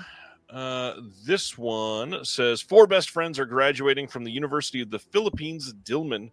Their paths diverging in significant, if inevitable, ways. Joey bounces from lover to lover, couch to couch. Kathy, a mediocre singer, is intent on making it at all costs. Sylvia separates from her husband while he sets up house with another man. Marites gets married and sees her life reduced to the role of mother and housewife. Over the course of 3 years, the life of 4 friends intersects at the vanguard of wider societal changes. This has a 2K restoration, some interviews, a featurette about the restoration, which I always love to see. Book with new writing by Jason Tan, Lee Wag, and then new cover art. this sounds pretty great. But Connie stuff is always pretty damn good. You know, until Connie started up, the only Filipino movies I'd seen were directed by Sirio Santiago. And so I'm so grateful. I mean, this stuff is amazing. Key says, I bought all the Filipino films on Connie. Love Filipino cinema. Nice. No, and to be clear, love Sirio Santiago. But they're not really about Filipino people, right? Right. And this is a definite pickup for me. If I ever get all my stuff fixed. Oh, and this one is too. Let's talk about it. This one has a trailer. Big World Pictures is The Owners from 2019, and I love the way you speak on this, so I can't wait to hear you say stuff. This has other trailers for films from Big World Pictures and subtitles, and that's it. So tell us why this looks so exciting. Exciting might not be the right word, because it's about a co-op. Yeah, it's about a co-op trying to make decisions. And even if you've never had to deal with a co-op or HOA or anything like that, just if you've ever had to make decisions with a group, this is the most hilariously frustrating film. And I haven't seen the whole thing yet, so I cannot wait to watch it. Just watching the trailer was so frustrating that I don't think I could handle extras. I think you just have to let this movie happen to you. Let it roll over. I want to point out, too, that the owner of Big World Pictures commented on my post and said, "Oh my God, just in time for the U.S. election, smiley face / sad face." That's like that's actually, you know what? That's correct. That's correct. I cannot. This actually might be. This is one of a couple of titles that are my most anticipated from the Oceans. I want to point out too that I had a friend of mine that lived in a suburb here in Kansas City that was literally ran out of his neighborhood by his HOA because he and his wife wanted to open a free food pantry in their front yard. And the HOA took lots of offense to that. Oh, because of home insecure people in the neighborhood? No, there wasn't any. Oh. They just wanted to be kind in case somebody wanted to do it and they wanted a safe place to be able to get food. Gotcha. Let me tell you, somebody down the street from me likes to do wild yard, you know what I mean, where they don't mow their lawn. They say it's right for the environment or whatever. And they hired some company that brings goats over, and they put a fence in your yard and then let goats wander around eating your foliage. And I walked by and I was like, oh man, that's cool, man. Look at those goats. And day 3, the entire world stinks. I walk outside my house and I'm gagging because these fucking goats. And I'm like, how long does it take? And how long will this linger? I actually think that's what the Cranberry song was about. About these hippies that hire goats to mow their lawn. All right. I have one of those push mowers, Yeah. Like the old timey kind. Yeah. That you just have to push it really fast. No motor, you just push, yeah. But you have to push it fast. Yeah. Otherwise it won't cut. And it works fine. And you know what? It doesn't smell like goat shit for a week. You just mow the lawn fast. You have no choice. Well, enough about the owners. Let's get to maybe one of the most anticipated partner label titles this month. That is Red Rooms from 2023, coming from Utopia. This is one that was heavily hinted at, and a lot of people were really looking forward to. The synopsis on this one. What's that? Gollum's in this movie. This one says, Kellyanne wakes up every morning by the courthouse to secure a seat at the high-profile trial of Ludovic Chevalier, a serial killer she is obsessed with. As days go by, the young woman bonds with another friendly groupie, which momentarily breaks her out of her loneliness. But as the proceedings drag on and she spends more and more time in the courtroom with the victims' families, Kellyanne finds it increasingly difficult to maintain her psychological balance and assume her morbid fixation with the killer. She will then do whatever it takes to get her hands on the final piece of the puzzle, the missing video of a murdered 13-year-old girl to whom Kellyanne bears a disturbing resemblance. It says an audio commentary with the director, some live shows in Quebec with Red Room's composer, and we got a trailer, behind the scenes, booklet with an essay, and again, very eager to see this one. I gotta tell you, will you go back to the back cover? Slipcover? Yep. It looks like it stars Gollum, Sweet D, and John Grease. from the back of the slipcover. Like, if you just look at the back of the slipcover, you're going to think, oh, this looks, it's not that. It's not the movie you think it is. Jim Tudor says, I like this new lawnmower talk format we got going. Oh, seriously. We could do like a Letterkenny style home improvement show. Oh, man. With all the accents and everything. I know nothing about this movie, but based on what you've said, I'm excited to see it. Aaron, tune in for the physical releases. Stay for the goat crapping lawn mowing stories. And there should be a podcast about goat mowing adventures. I didn't know that was a thing, but there was like I'm pointing, for those of you who are listening on the podcast, I'm pointing out my window because I feel like you want to know what direction this house is. I go around the corner and it stinks, and there's a trailer with an illustrated goat. And that's their business. They take goats around, and you pay, and they hang out in your yard for several days. I didn't know that was a business. Silent Mandible is asking about the cursor. Yes, that cursor is a part of the art. There it is, zoomed in for you to see it. Intriguing. Terry says, next week on the Farm Report, I say we just change the title to Free Connected, and we could talk about all kinds of things under that banner. Another big one, 2 months in a row that I'm ecstatic with Dark Star Pictures releasing. Reefer Madness, the movie musical from 2005, getting a Blu-ray release. This is based on the propaganda film from 36, stars Kristen Bell, Neve Campbell, Alan Cumming. No extras on this. The DVD had a bunch of extras, but unfortunately they could not carry them over to this. But this is a pretty big title for them to be able to license. Yeah. I have not seen this either. I was aware of it. There's a great documentary about American exploitation movies called Schlock, The Secret History of American Film. And it begins with several scenes from the Reefer Madness stage play. And that made me really want to see this Kristen Bell, Neve Campbell version.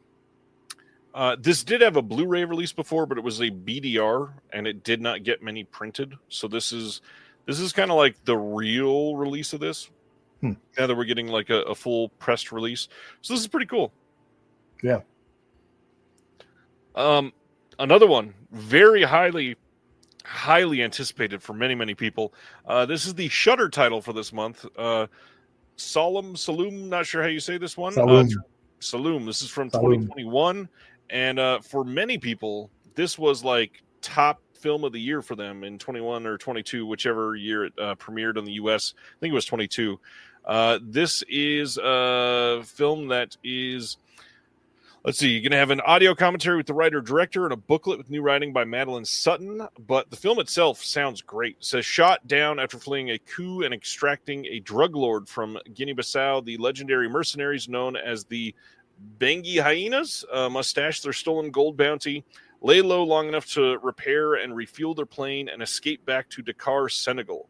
When they take refuge at a holiday camp in the coastal region of Sain Saloum, they do their best to blend in with their fellow guests, but one hyena is hiding a dark secret, He has brought them there for a reason, and once his past catches up to him, his decisions have devastating consequences, threatening to unleash hell on them all. So I watched this on Shudder last week. Amazing. After the announcement. Oof. And that's a good oof. Just in case you're listening on the podcast and not watching my face on the YouTubes. It was intense. I cannot say anything about it because the spoilers would not be good. It's devastating. It's intense. It definitely deserves to be seen. If you need to preview it before getting the physical copy, do so. But this one definitely has rewatchability. I'm very interested in the commentary. So this was one that I previewed and was very excited to add to my wish list. Amazing. Yeah, quite good. Glad to hear you watched it. Next one was a big one. This one, I believe, sold out very quickly again. AGFA putting out Santa Claus Conquers the Martians and Other Holiday Hallucinations.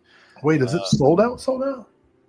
I think the standard was sold out. I mean, it'll be back if it is.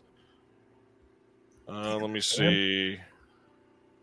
Yeah, fully out of stock.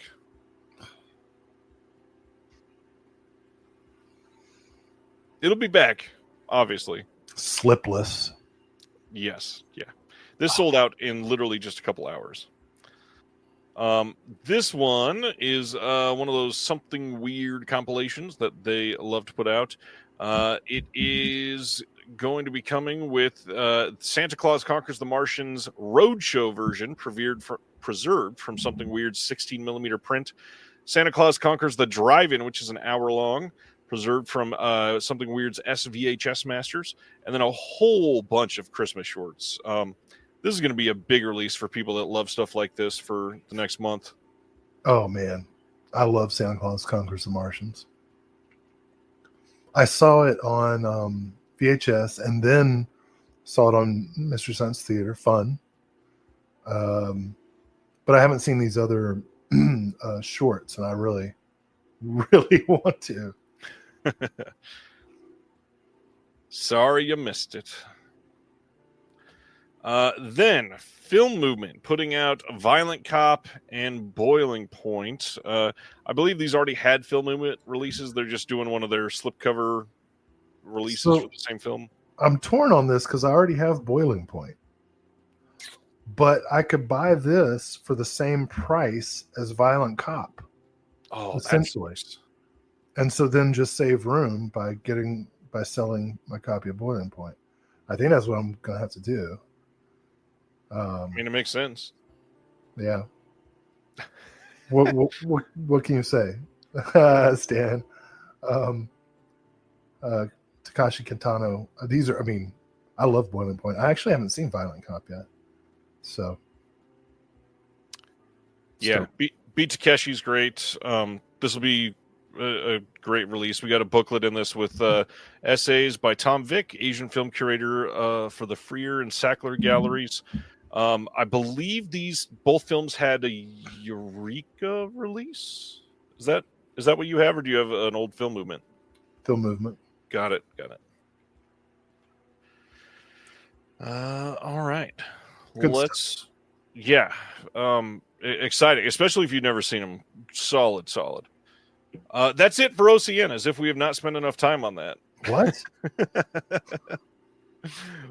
Wait. Those were the first announcements? No, remember we covered the Criterion sale before that. That wasn't announcements, though. Oh, my God. Keep in mind, for anybody wondering, these, if you pre-ordered the Black Friday stuff, these will come after the sale, and you'll get one giant package with everything.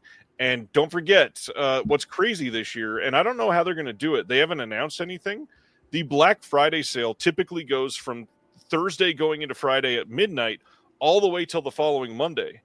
What's wild this time, though, is Thanksgiving is on the 28th of November, which means the sale would end on December 2nd. So on the 1st of December, are they announcing a shit ton of partner labels? during the sale to add to this. They probably are. My mind is blown. Simner wanted to let you know that in one day this week, there was 37 announcements. Christmas is fucked. Christmas is fucked. All right. That is OCN. Santa Claus conquers my wallet.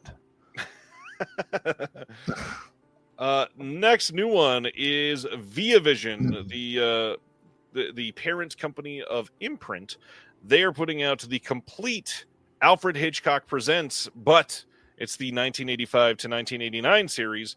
This is coming on DVD in Australia, and I know a lot of people are complaining about the DVD aspect. However, this has never been available on any home video format ever. No VHS, no Laserdisc, no DVD, no anything.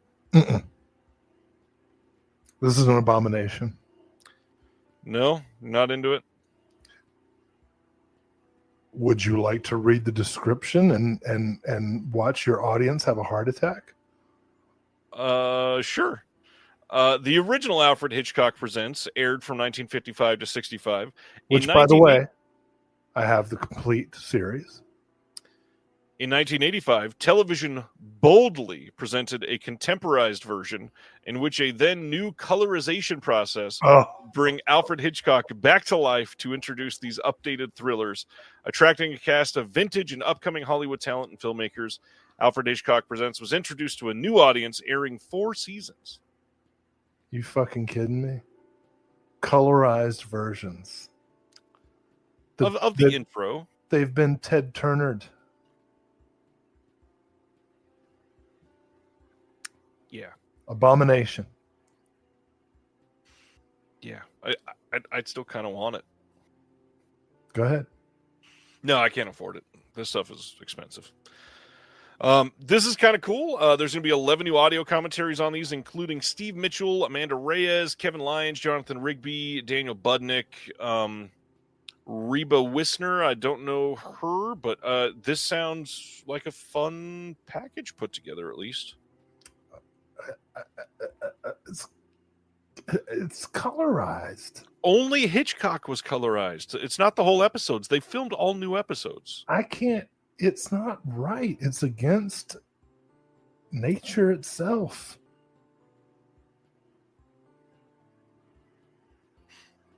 It's okay to have both. Oh. Even Jim liked it when he was a kid. It's okay, Will. Nobody hurt you. I'm staying silent. Next one, we just talked about it. Will's got it right next to him.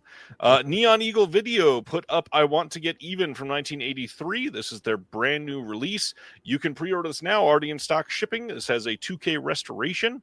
It's got optional English subs, Indonesian language audio with optional English subs, of course.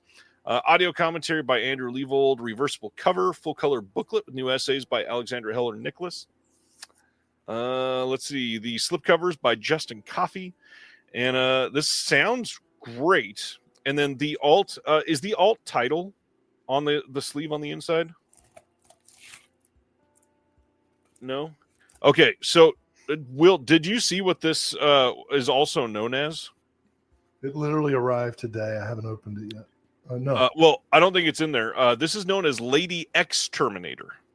Oh, well, okay.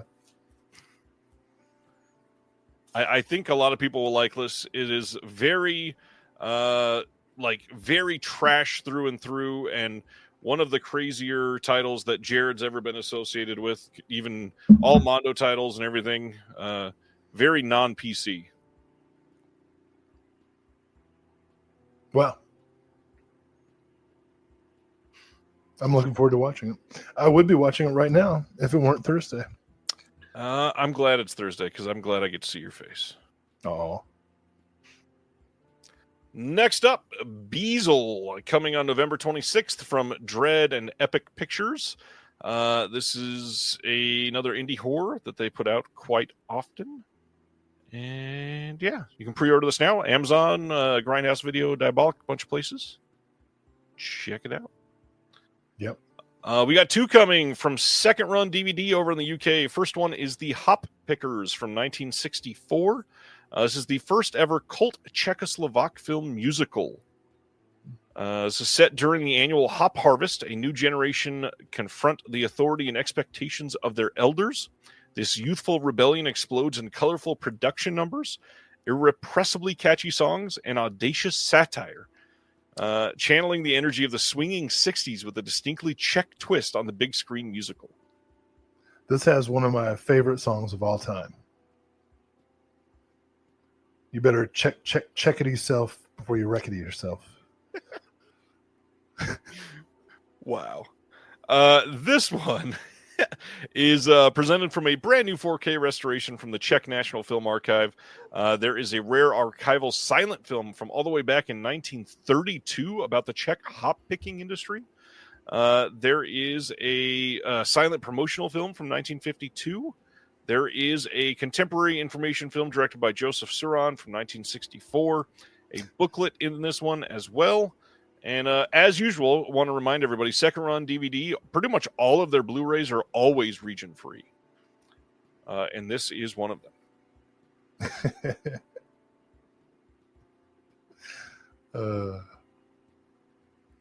It may be a great-grandpa joke, Cine Journeys, but it's a great-grandpa joke who knew Ice Cube. So if we're at that point, then it was terrible though. I hope no one laughed. I did. The next Second Run one is Fugitive Images, selected works by Andrea Luca Zimmerman.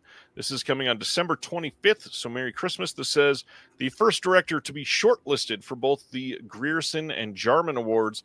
The work of filmmaker, artist, and cultural activist Andrea Luc Zimmerman presents tender portraits of community and solidarity, exhibiting sentiments almost entirely missing from our contemporary political vocabulary. Timely. This is a 2-disc Blu-ray special edition, including, we've got a bunch of features on here, including Tascafa, Stories of the Street, Estate, A Reverie, A Race and Forget, and Here for Life. And if that is somehow not enough for you, we have 1, 2, 3, 4, 8, 9, 10, something like 14 short films on here. This is a solid looking release. Yeah. Because I already made the Czech joke, I'm going to resist the "my name is Luca" joke. Got it. I will too then. Next up, one that has gotten more attention than I think most of my announcements this week. This must be a huge title in the UK. November 25th, The Box of Delights is getting a Blu-ray release from the BBC over in the UK.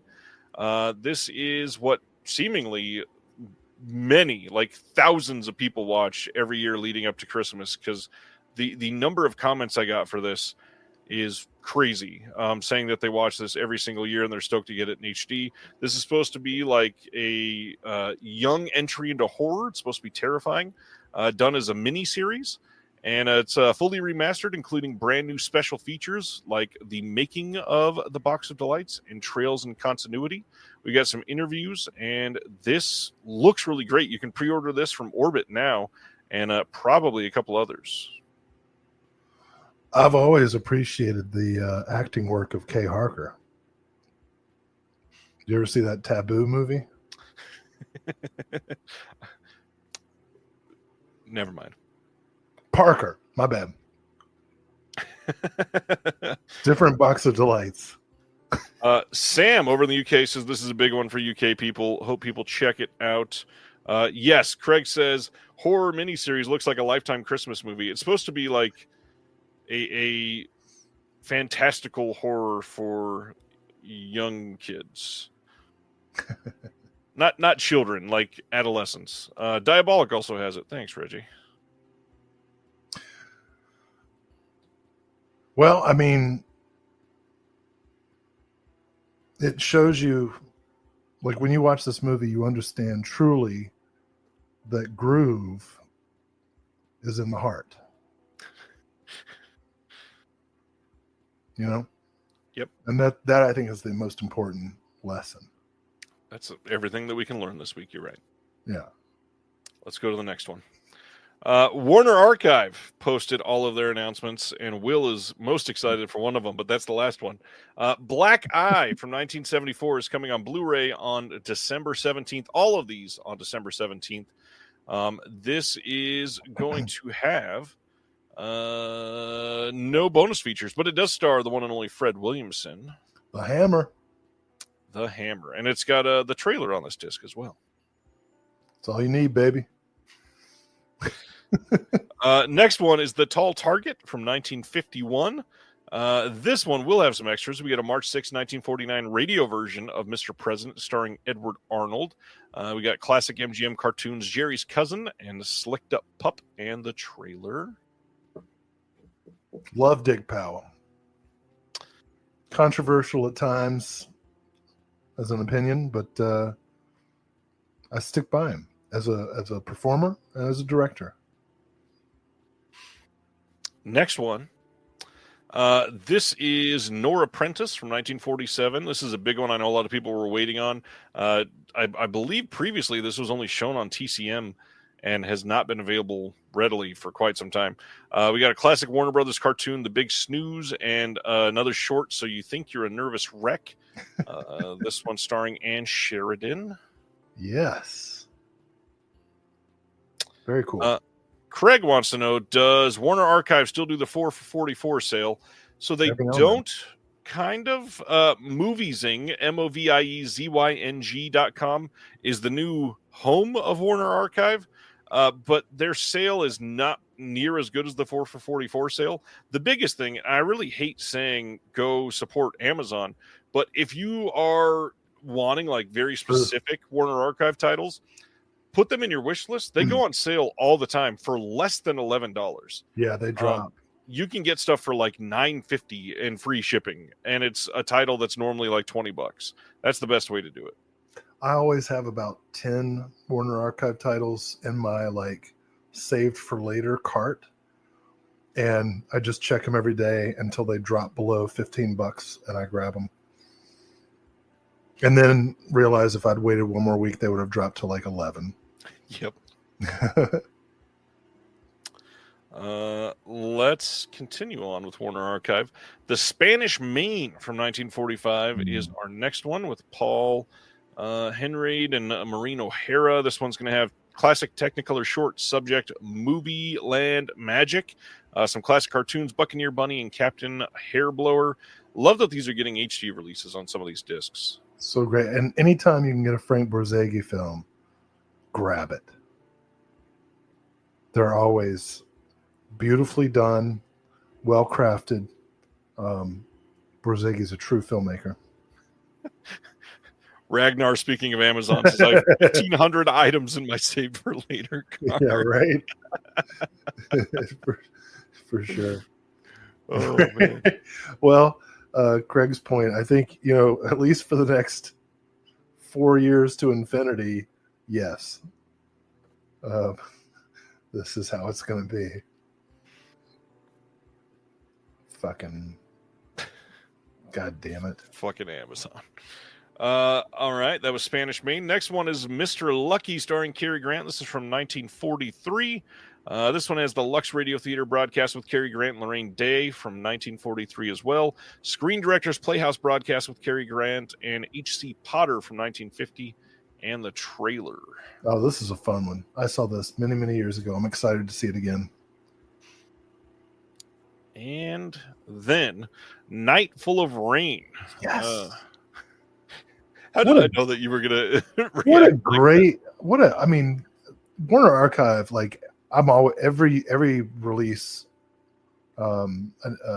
slate I'm excited about, but this month, holy shit, Lena Wertmuller, this Night Full of Rain, yes, it is in my cart. I'm waiting for it to go down in price.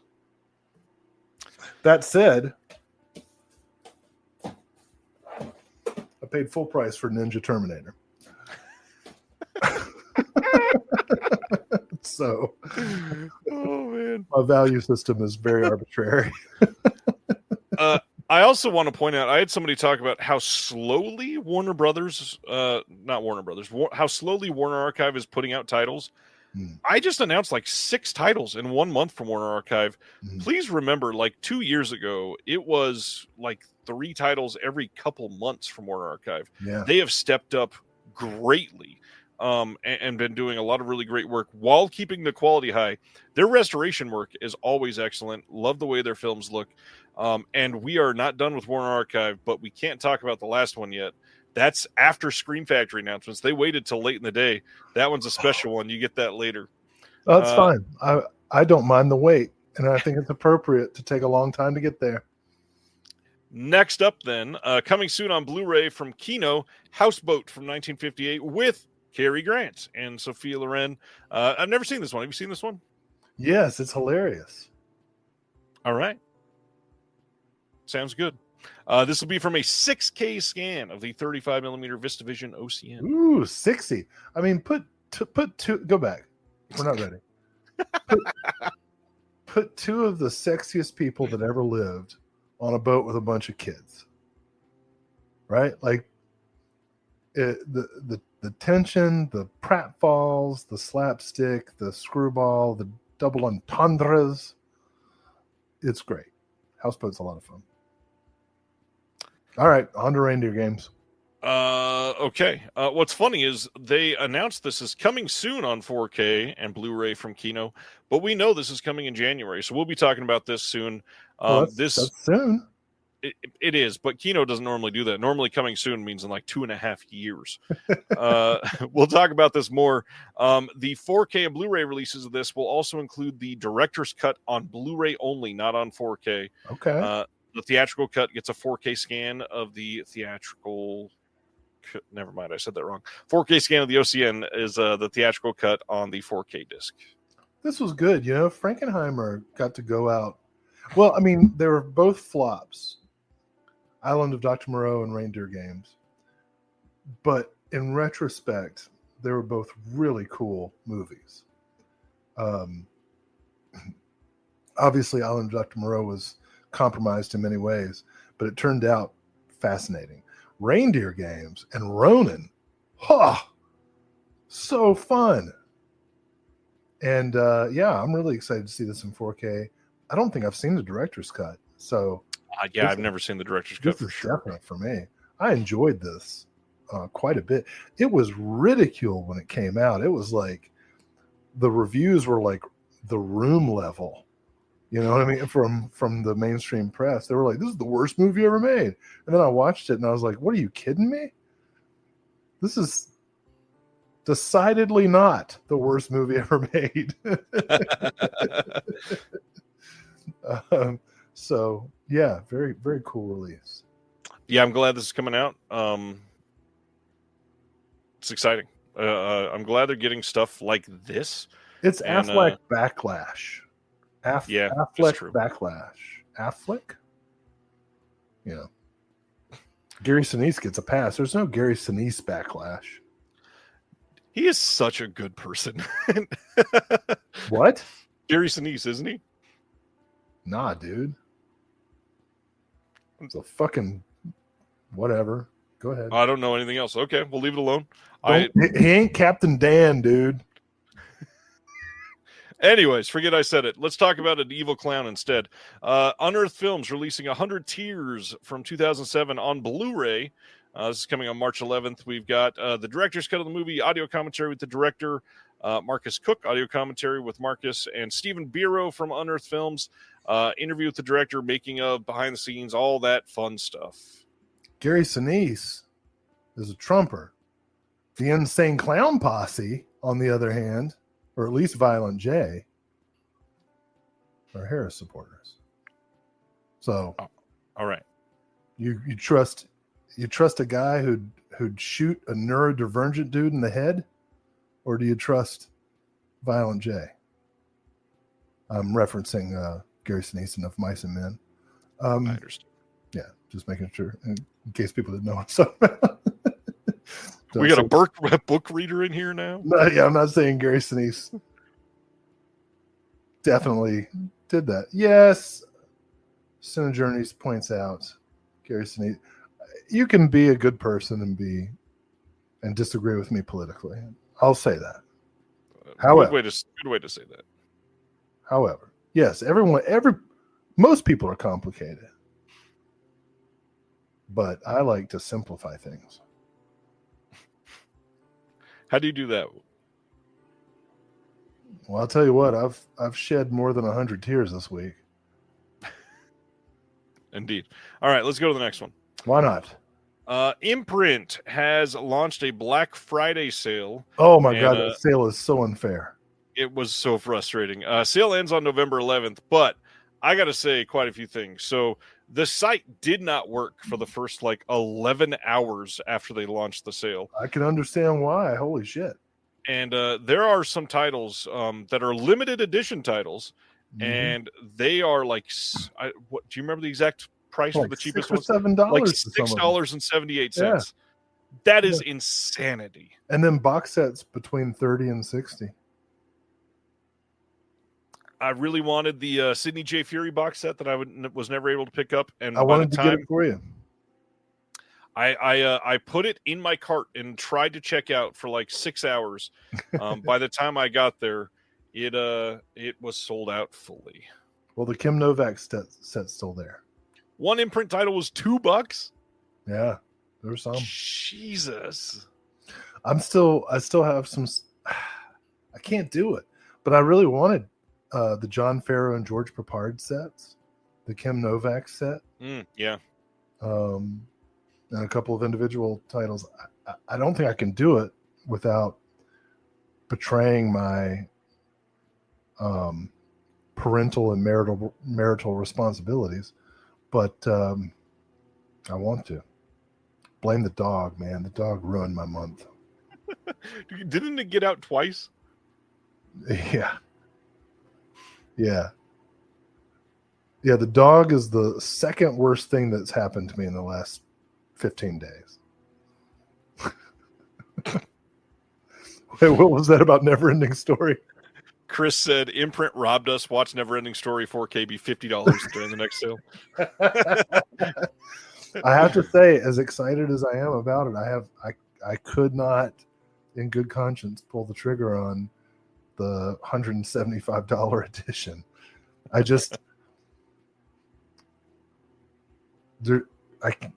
don't need the fake book. I just want a 4K edition of the film. And they're not Synapse, so I don't know that this is not trustworthy or whatever, but they came out and said, we don't plan on doing a standard edition, which is crazy. You're the first person in the world to do a 4K of one of the most beloved 80s films of all time. Kino's probably got it. Yeah, probably. And watch, Kino will do the deluxe book. It'll only weigh 1.5 pounds. It won't be 5 pounds like Imprint, but it will also only be $37.99 when it launches, and it'll have no new features. And Kino's won't have Dolby Vision, and Imprints will. Oh, Dolby Vision. I don't know what that means, really. I hear it a lot. I don't really know what it means. You don't have to tell me. Just go to the next thing. You got it, boss. The next thing is we are printing the newest edition of the Physical Media Advocate just a week from now. If you would like to have a question answered in it, please go ahead and either comment on this video or wherever you're listening to this or watching this, and I will try to get it in there. We've got quite a few questions for this issue already. If you can't comment, like if you're watching the live stream, and make sure that it doesn't get stuck in there, send me an email, disconnectedmedia@gmail.com. We've got a lot of stuff. If you want to ask about rights for a film, if you want to talk about behind-the-scenes stuff or the magazine or give opinions on something, just let me know and we will print it for you. I got a question for the editor. What happened?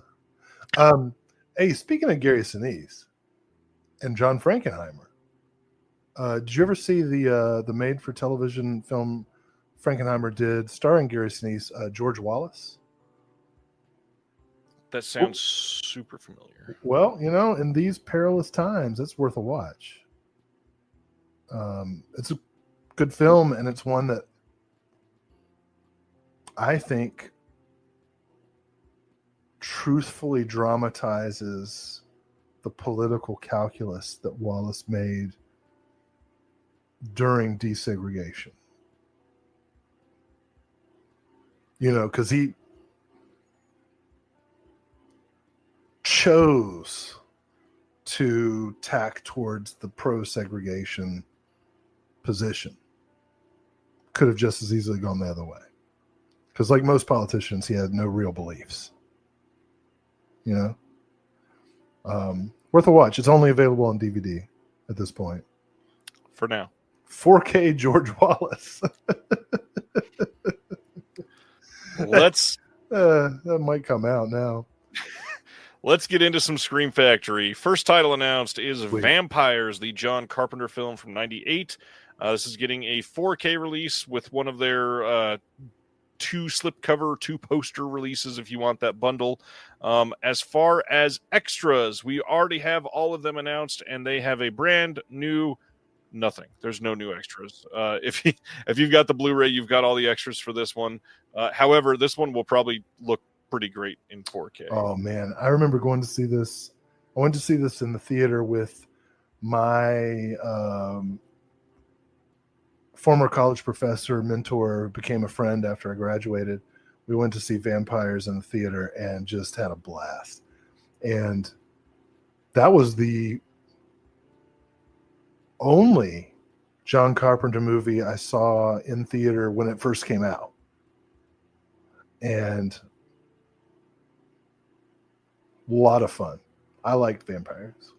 I think it's pretty good. For a late era Carpenter, it's not terrible. Yeah. Well, it ain't the Ward, I'll tell you that. Next one, January 21st, 4K release of The Last Voyage of the Demeter. This one, everybody seemed to know that this was coming when this only came out on Blu-ray, because I think this got a 4K in Germany.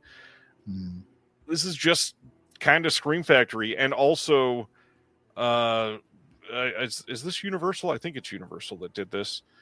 This is just kind of the MO. The only thing that's different, though, they actually went out and got new features for this, even though it just came out, including 2 brand new audio commentaries, one with Megan Navarro and then one with David Dismalchian. Like, that's out of nowhere.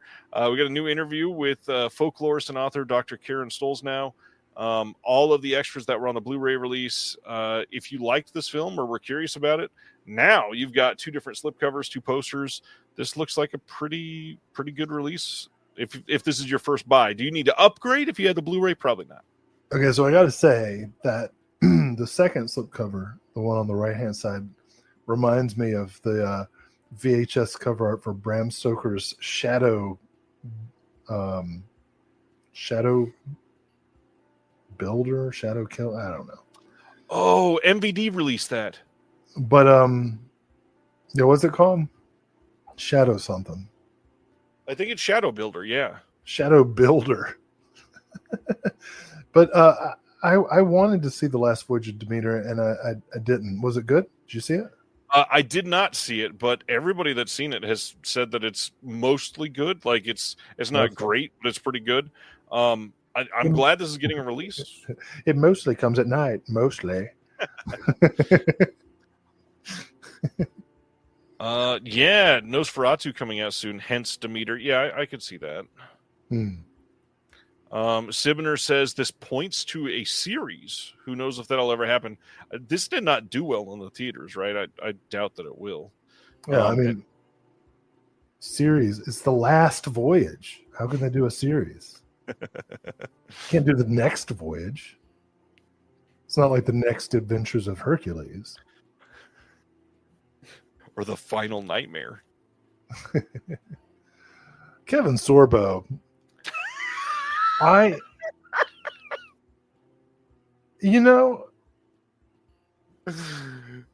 on, man. What's wrong with you? I liked you so much. You're such a charismatic dude. I liked Crawl. I loved you in Hercules. What's your problem? Live your life, man. Stop it. That's my message to Kevin Sorbo. Never mind. I was going to say something else to you about something unrelated. We'll talk about that after. Next one. Let Xena live.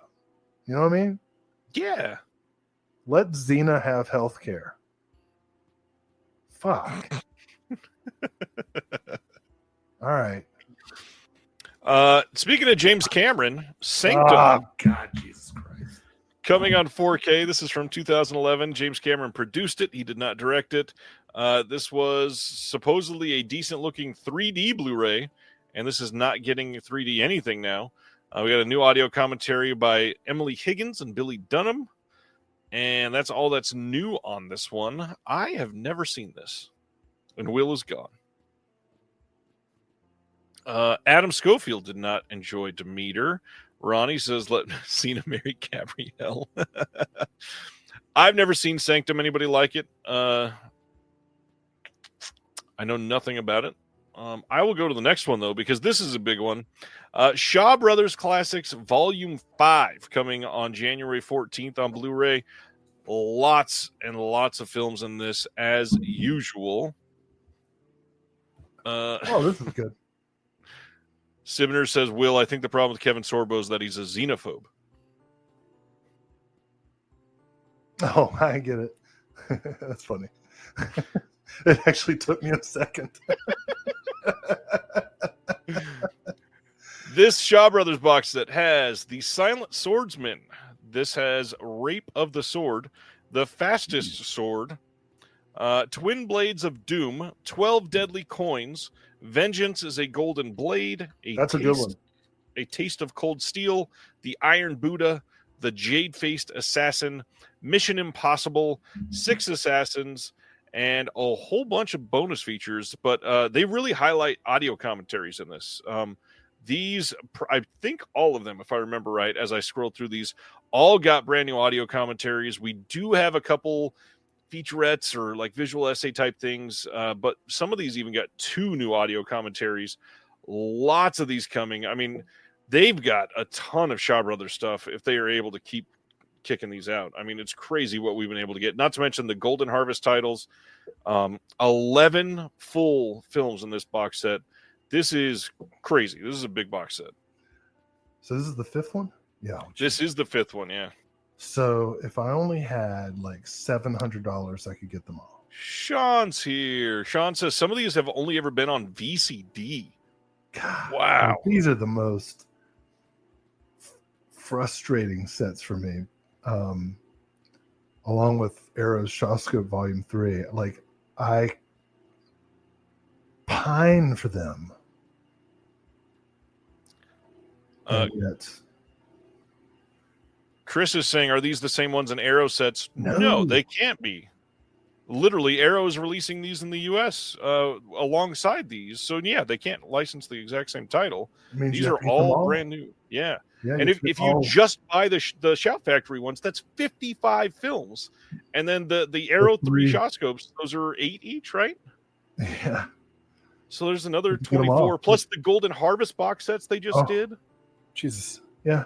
Plus the Tai Lung David Chang collection, plus and the Brave Archer collection. Yeah. Different Archer. Not that Archer. Brave Archer. Yeah. There's so much coming out of them. Yeah. The Arrow sets are 14 films? Phrasing, but otherwise, yeah. Yes, it is phrasing. I could have swore the Shawscope only had 8 films in each. It doesn't matter. That's a lot. It's a lot either way, but 18 films is a big difference. 18 in each 6, one? 6, 6, 3. Whoa! 3. Did you discover something just now? Oh man! Is this ordained? Is this a plot? Is this? Is this connected to the election? Is this a dead zone situation? Is this the Omen? Is this the is this the final Omen 2? I love the Omen. Is this the final Omen 2? Wait. Is this I Know What You Did Last Omen? Brendan, you're saying Shaw 2, at least volume 1, 13 maybe. I don't understand that sentence structure. Are we talking about Shawscope or the Shout Factory box sets? The Shout Factory ones all have 11. I believe the Shawscope had 8 of each of the Arrow, but I'm not sure. Either way, these are all expensive box sets too. But the number 13 is tattooed on my neck. Upside down. Glenn Danzig. Brendan said Shawscope 2 has 14. That's a lot. Jeez. Listen, you guys are getting into the math. I don't understand what you're saying. All I know is these Shaw Brothers box sets have a lot of movies in them. And they're expensive, and I want them all. All right. Stop the steal. Let's go to the next title. No problem this time. You can pre-order the second title from Celluloid Dreams, which is Short Night of the Glass Dolls on 4K now, and it's expected to ship around April 29th. This is the official second title releasing. I know a lot of people are looking for Black Belly of the Tarantula. They did announce that the restoration was not up to their quality standards, so they are working on that, and that should be the third title coming from Celluloid Dreams. The big thing is this is getting a crazy loaded release, kind of like their first release. This is going to be even bigger, though, as it will have 4 different discs.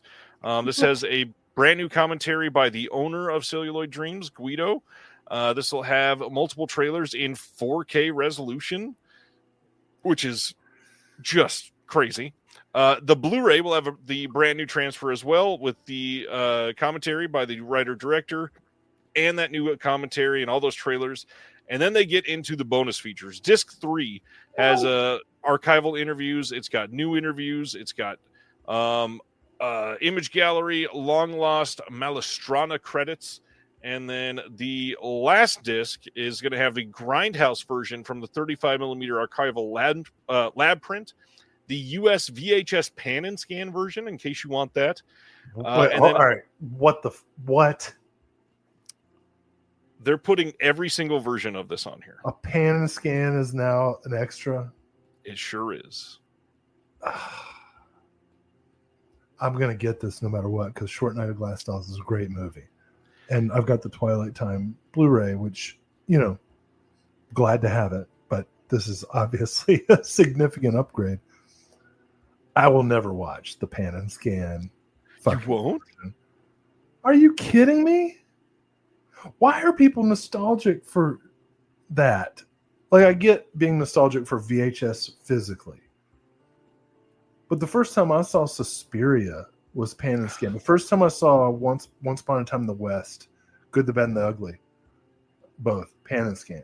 Why would you want that again? Except to remind yourself of how beautiful the real film is. I get, like,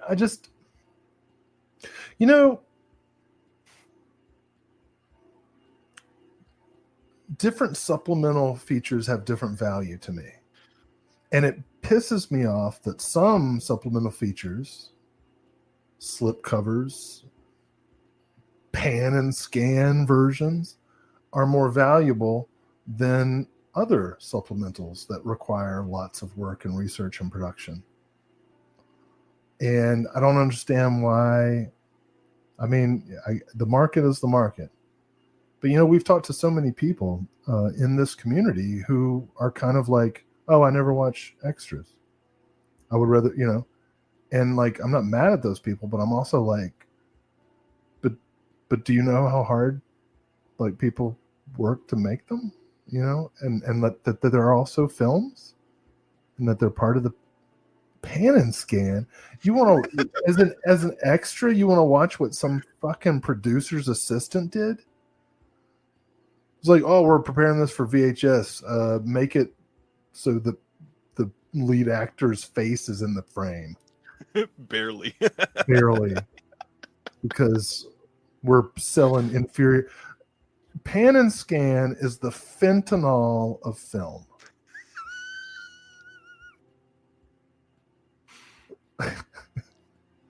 It makes you think you're watching a film, but really you're just killing yourself. There are, I mean, there's so many titles you can name, but there's so many titles in pan and scan versions that they would reference something that you clearly were supposed to be able to be seeing. Yeah, that was not visible. right.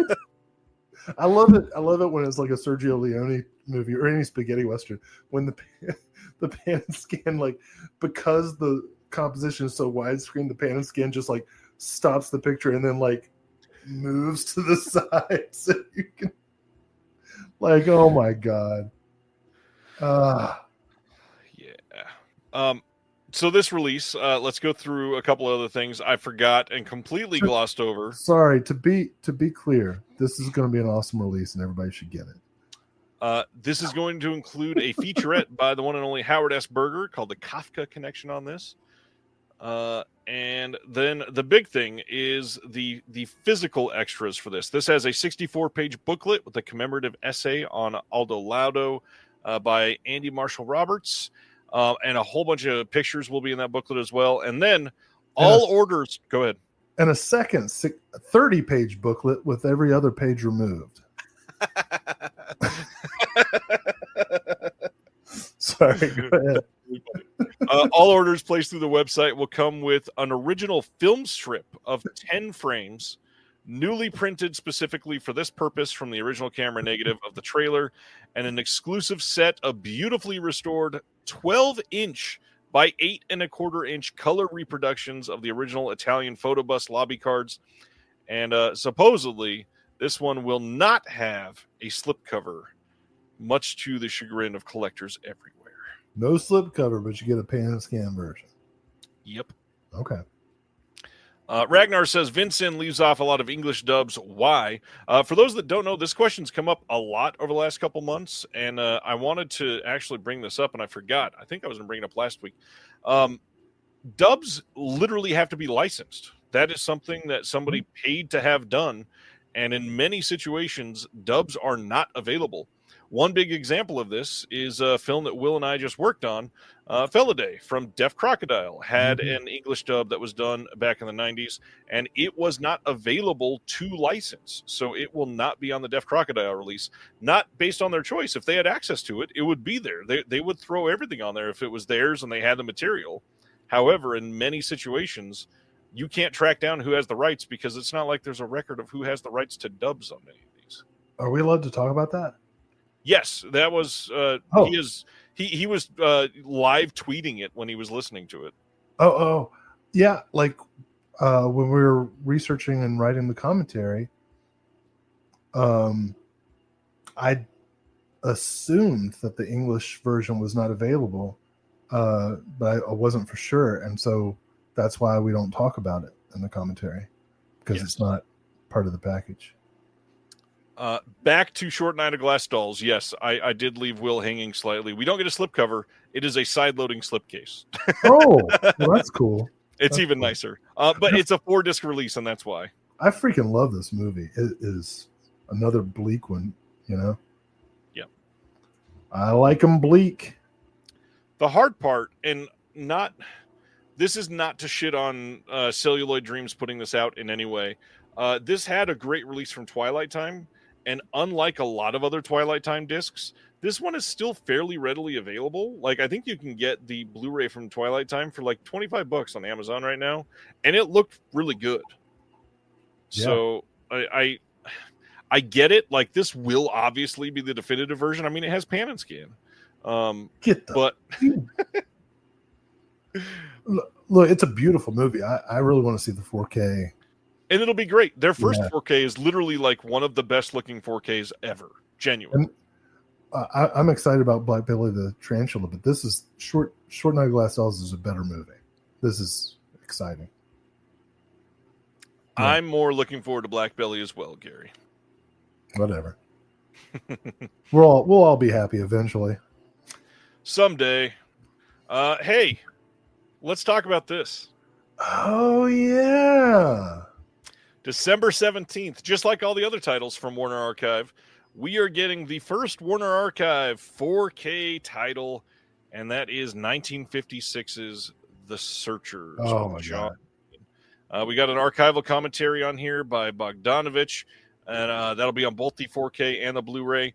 The Blu-ray disc will have all of these archival extras that they've had previously, and it will be on either a 4K disc or a standalone remastered Blu-ray that you can get on its own. The 4K disc will come with the remastered Blu-ray as well. So the Searchers will heap your love on it.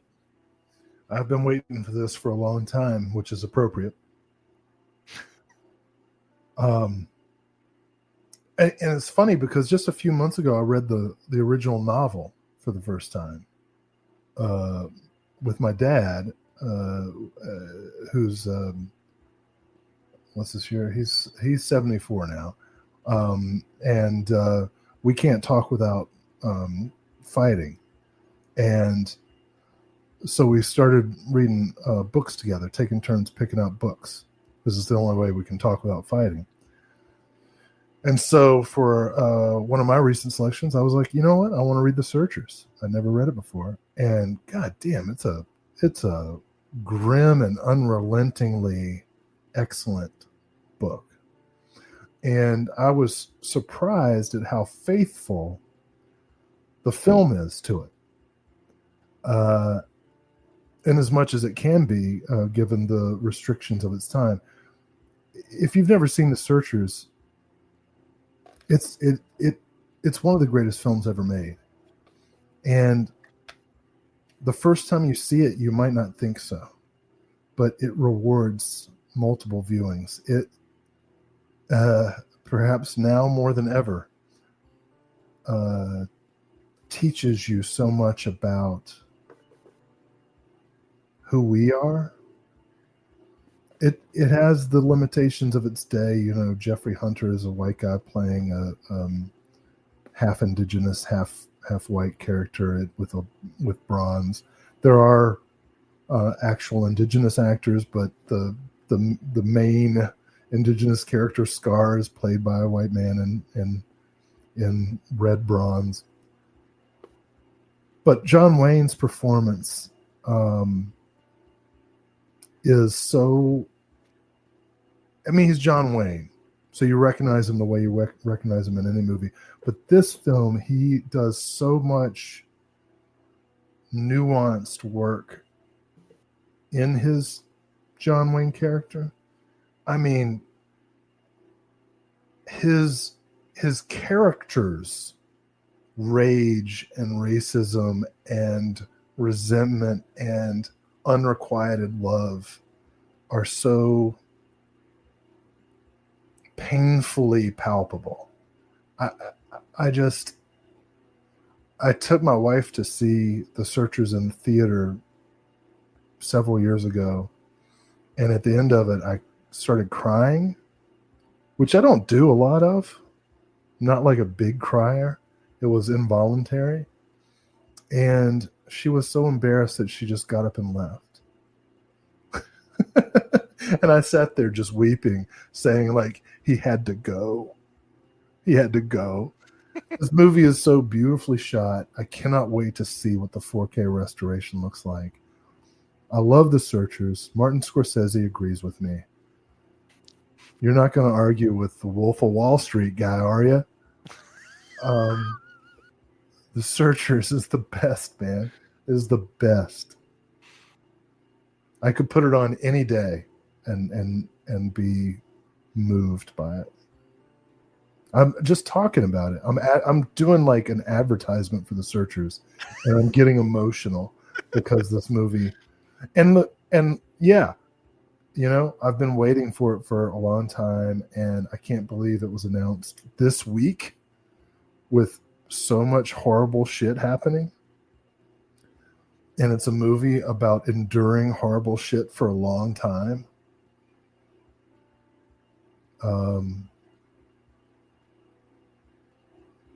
Yeah, if you don't have The Searchers in your collection, you don't have a collection. So that's where I'm at. All right. No jokes. No jokes. Oh, you're just gonna, that's it? I have nothing to say about The Searchers. You're like, oh, okay, greatest movie ever made. Oh, let's talk about the MCU. Greatest movie ever made. Yeah, let's talk about the MCU. The Marvels is why Kamala lost.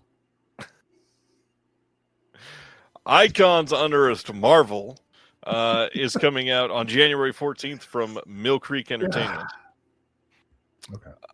This will have over 5 hours of full unseen interviews with Lou Ferrigno, Mark Millar, Clark Gregg, J.J. Field, and J. Michael Straczynski. What? What is this? It's a documentary that's supposedly like really well made. They did a bunch of these Unofficial. before. No, it's an official documentary. They're talking about unofficial and unauthorized Marvel. This isn't about the MCU. Oh, do they talk about the Fantastic Four, the Corman version? Guaranteed they do. Okay, cool. I'm into it. All right, go into the next one. That's it? Are we not going to talk about the Searchers? Are you going to admit? Are we not going to talk? We just did. You waxed poetically for like 6 minutes. I did. You said nothing. I have no feelings because I can't stand John Wayne as an actor, and I have never enjoyed even 30 seconds of his screen presence, ever. This hurts me. It continues to hurt me. I'm sorry. Like, that's John Wayne. Yeah. Never apologize, son. It's a sign of weakness. John Wayne. Okay. I'm sorry. She wore a yellow ribbon. Continue. House MD, the complete series. This is coming to Blu-ray finally. Speaking of men who never apologize. I've only seen a few episodes of this, but am I wrong? Like every episode he starts out with like, you have a tumor. And then at the end of the episode, he was like, I was wrong. You actually have colorectal cancer. I don't know. I don't think I've ever seen a full episode. And I can only think of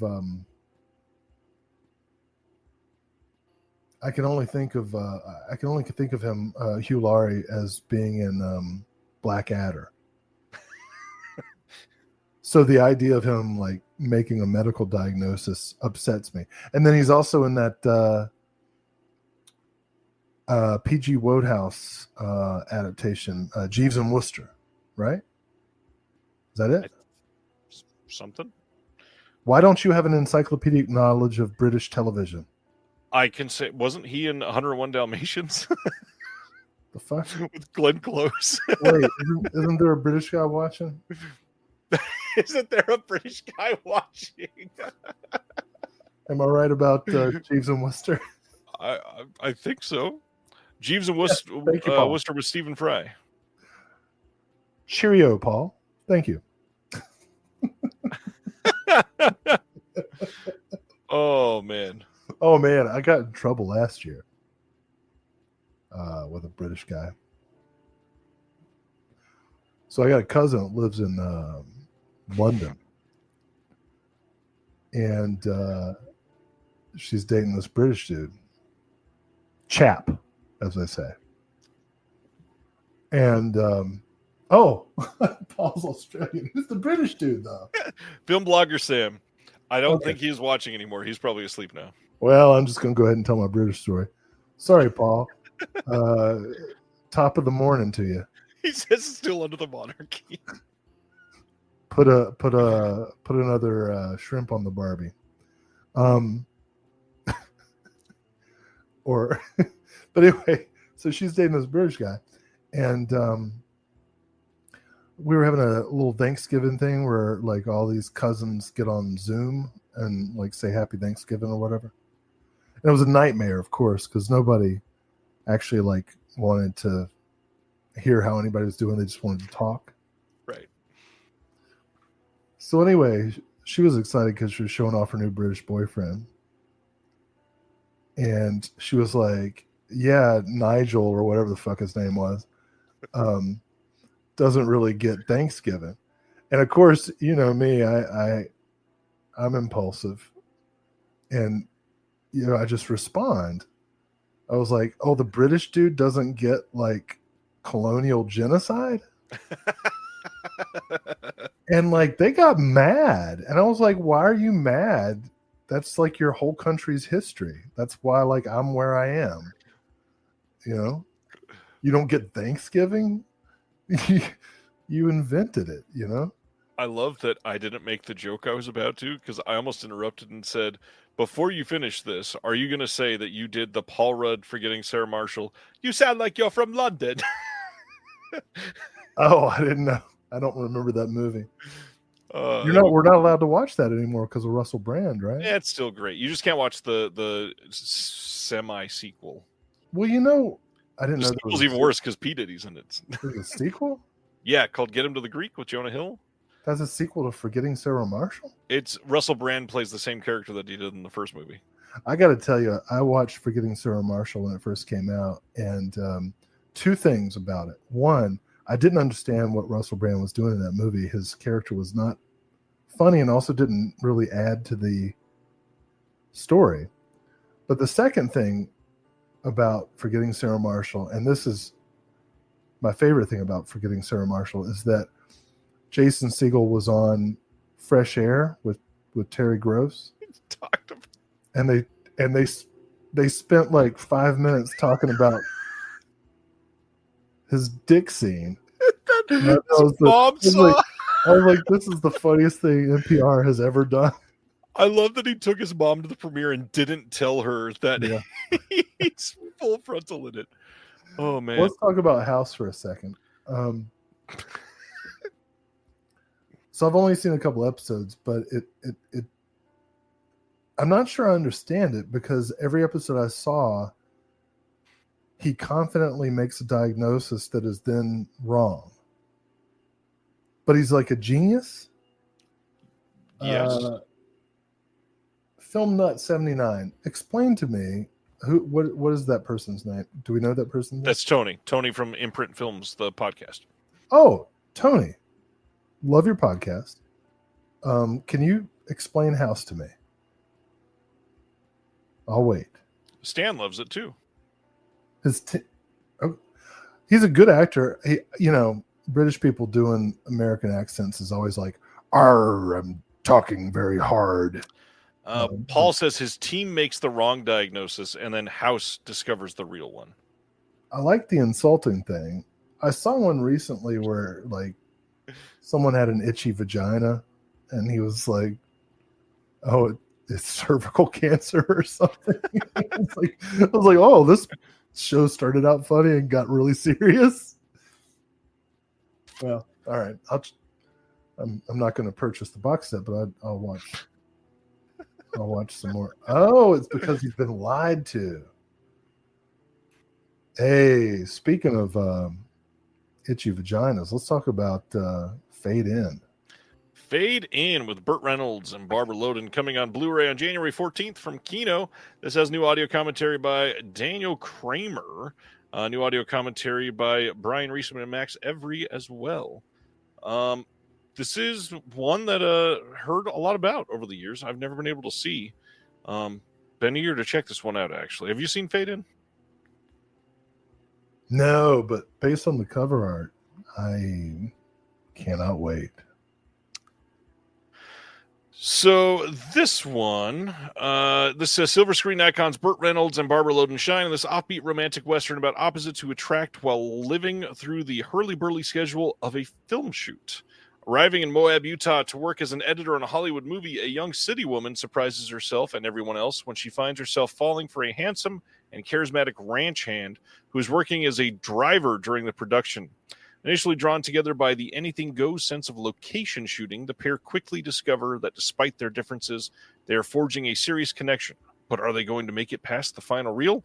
Beautifully shot by a cinematographer William Fraker, this unique genre-blurring film documents the real-life making of the cult western Blue from 1968, starring Terrence Stamp, Joanna Pettit, Ricardo Montalban, and Sally Kirkland.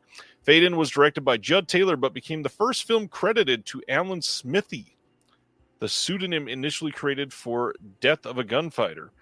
Officially premiering as the CBS late movie in 1973, Fade In, also known as Iron Cowboy, has since garnered a cult following. Yeah. So we have a question. Why have so many Burt Reynolds movies been coming out lately? My response? Strange. You never knew. All right. Magic Star. Mazzy Star joke in 2024. Hey, let's talk about Radiance. February 24th in the UK, February 25th in North America, they are releasing Hokuriku Proxy War from 1977. This is a Kinji Fukusaka. Yeah, get it right, dude. I'm sorry. Very white here. HD digital transfer. New interview with an actress from the film. New interview with the screenwriter. Yakuza film historian Akihiko Ito on the real-life Hokuriku Proxy War murder case. We've got reversible sleeve as usual, and then a booklet with newly translated archival writings. But as usual, great art by Radiance. Yeah. I'm glad my Mazzy Star joke landed. Do you want to know what's funny? Yes. It's not funny. It's not funny. It's just something about me. When I'm falling asleep on the couch, I like to put on Mazzy Star. Like live performances on the TV. They're very comforting. I'm glad. Yeah. More from Radiance. The Cat. This is from 1988, getting a UK release on the same day, February 24th. North America on February 25th. This is by Dominic Graff, and this is going to have a brand new interview with Dominic. This is going to have an interview with the screenwriter, interview with the producer, select scene commentary as well. And then we've got reversible sleeve on this one. No booklet mentioned, which is rare for Radiance. I'm not sure if it's going to be there, but hey, this is coming out. And it's a film called The Cat. Craig's got to love this one. Somebody grabbed it by the booklet. Oh, look at that. Craig says, hey, they're talking about... Yeah, somebody stole the booklet. Oh, man. Fun. And then the next one is Nomad, Patrick Tam, and this will also include My Heart is That Eternal Rose. This is a double feature coming in the UK on February 24th. This is going to have the same restoration that was done previously on the other release, and this will have an interview with Tony Raines on Nomad, interview with the assistant director Stanley Kwan on Nomad, visual essay on Patrick Tam and the Hong Kong New Wave by David Desser, audio commentary by Frank Jang on My Heart is That Eternal Rose, 2 episodes of CID. This was also on the Connie release that was released earlier. Booklet on this one featuring an archival career-spanning interview with Patrick Tam. Sorry, great looking release. Yeah. If you don't have the other stuff, this might be the one to go. Yeah, I'm starting to think Radiance is a pretty good label. Yeah, they're all right. And then what happened was with Tom Noonan, this is coming on February 24th in the UK only. This is from 1994, can't speak. 4K restoration that was licensed from Oscilloscope. This has some of those same features on there, and then a new interview with Charles Barnesco from this year as well, and then a limited book with new writing by Adam Naiman. What happened?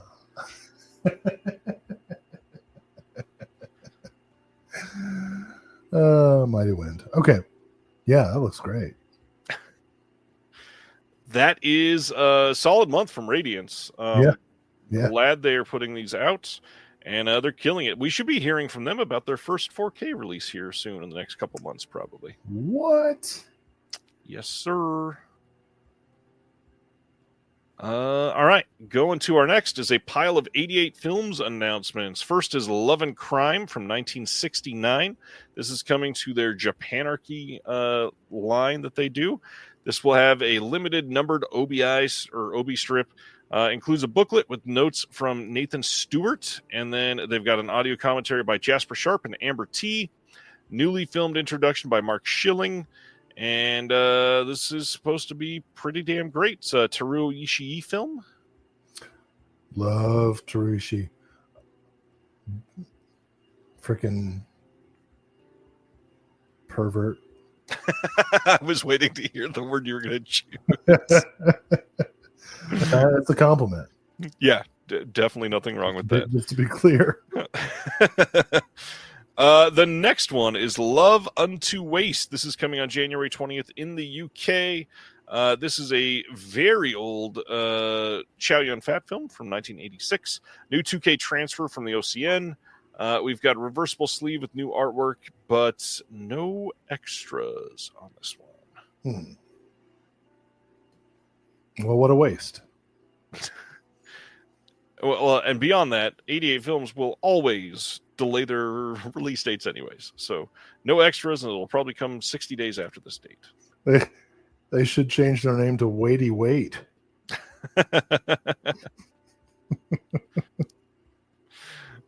Next one is look, it's Chris Statue. It is Chris Statue. Might be a good time to say, if you are bored tomorrow during the middle of the day, Chris and I are finally doing another live episode of Film Foundations, what we call our State of the Union, doing that tomorrow. Come hang out with us. That'll be at 1 Eastern. And, are you going to talk about presidential movies? Or I don't know. I get to surprise Chris with a listicle at the end of that. So that'll be a fun one. Okay. Next from 88 Films, January 20th in the UK is Rouge from 1987. This is Stanley Kwan's. This is the one that was released by Criterion previously. However, this is a good release. Brand new 4K digital restoration approved by Stanley Kwan.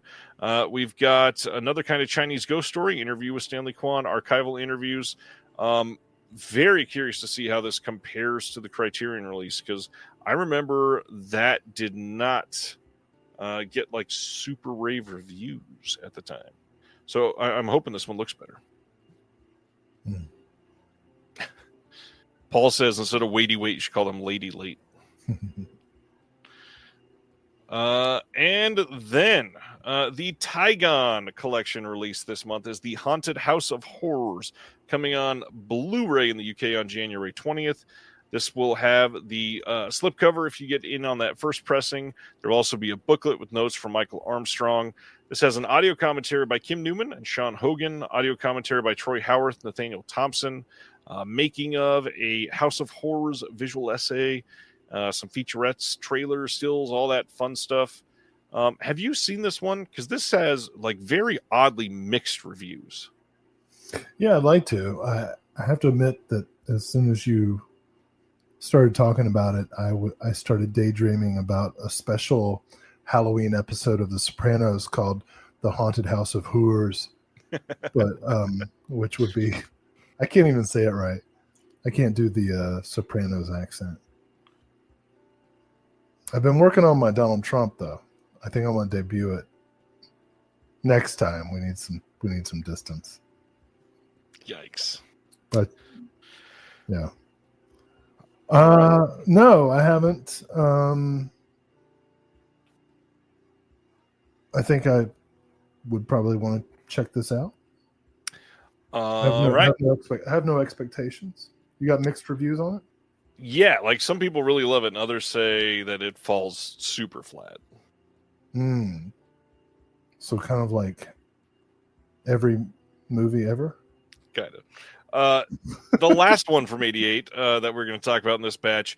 This one did get delayed. Story of a Cloistered Nun. This will finally come out on January 27th in the UK. Oh, speaking of House of Horrors. Nothing new announced for this, but yeah, this will be finally getting released. This one got delayed. But the bigger things from today potentially is the BFI announcements. First is Kronos. We're not going to talk about the Story of a Cloistered Nun? We already have. We've covered it twice on the show already. Not with me. Okay, go ahead. No. Let's talk about the old man. It's okay. It's okay. Well, it's perverted. It better be with the cover like that. I mean, all right. You know the Catholics.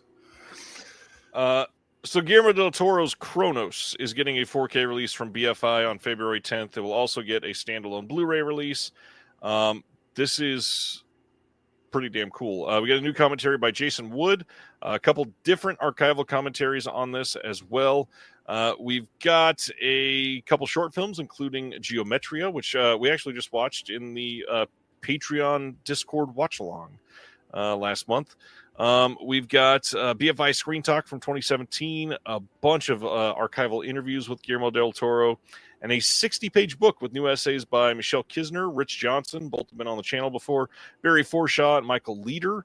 Also includes an edited version of Guillermo del Toro, The Origins of Horror and Kronos, an old interview that was done previously. This looks like a freaking great release. The first time I saw Kronos, I decided to show it in a class, blind screening, which is rarely a good idea. But I decided to show it in class because it was my 40th birthday. And perfect 40th birthday classroom screening. Love it. Great movie. Good. Next one up is a Chantal Ackerman box set. This is Volume 1 from 1967 to 78. This has all of the same films that were in the Criterion box set, all the same extras, everything. There is a different book in this with new essays by Catherine Bray, Justine Smith, Gerald White, Sarah Wood, and Hannah Strong. But the big thing to point out is lately, the Criterion stuff has been blown out of the water by better encoding from overseas. And the Criterion release of this box set only had, I think, 3 discs. And this goes all in to make sure that these films all have more area to breathe, basically. They get the space they deserve. This is a 5-disc set. These will likely look quite a bit better than the Criterion release, actually. Well, hell. Unfortunately, I already have the Criterion. I know. That's the quandary. Well, let's keep going with stuff that Criterion and BFI are both releasing. Yojimbo and Sanjuro getting a 4K release on March 17th. Is also getting, just like Kronos, a Blu-ray release. This is getting a limited 2-disc set, both 4K, presented in Dolby Vision, which a lot of the Criterion releases have not been getting Dolby Vision, if that's your big thing. New interview on this. Dolby? They're Dolby-less? New interview with Jasper Sharp on this. There's other extras that are going to be confirmed later as well. There's also an illustrated booklet on this. Yeah. I feel cheated. What's up, KB? Yeah, a lot of the Criterion stuff has not been getting Dolby Vision, and then BFI's releasing it, and it has Dolby Vision. That alone doesn't make it better, necessarily.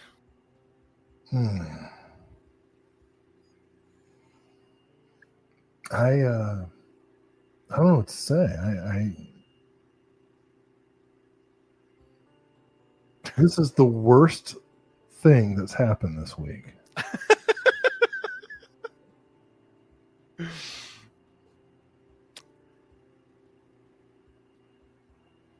I'm just letting you sit in that for a minute.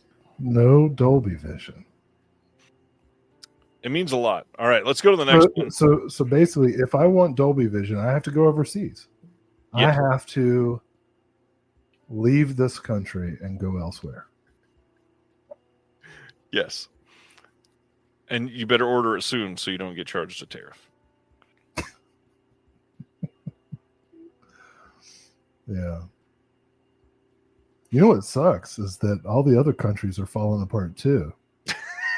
Like, there's nowhere to go, man. Oh, man. It's like, where are we gonna go? Let's talk about more Kurosawa first. Stray Dog. Yeah. 49. Speaking of being home, rootless. We get a Blu-ray release in the UK on January 20th. No, hold on. We're going to talk politics. Brian's talking about Canada. You need to Google what's going on in Canada, man. It's the worst. It's the worst. They're in Quebec. They're, oh my God, the fucking French people. Yeah, go watch Letterkenny. No, seriously. Like, it's bad. The right wing takeover of Canada is happening, and it's scary to see. You know, like, these guys don't even say they're sorry. They just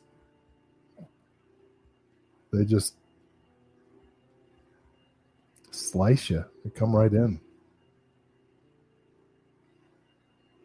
There's nowhere to go. All right. No, let's talk about Stray Dog for a minute. Newly recorded water and guns.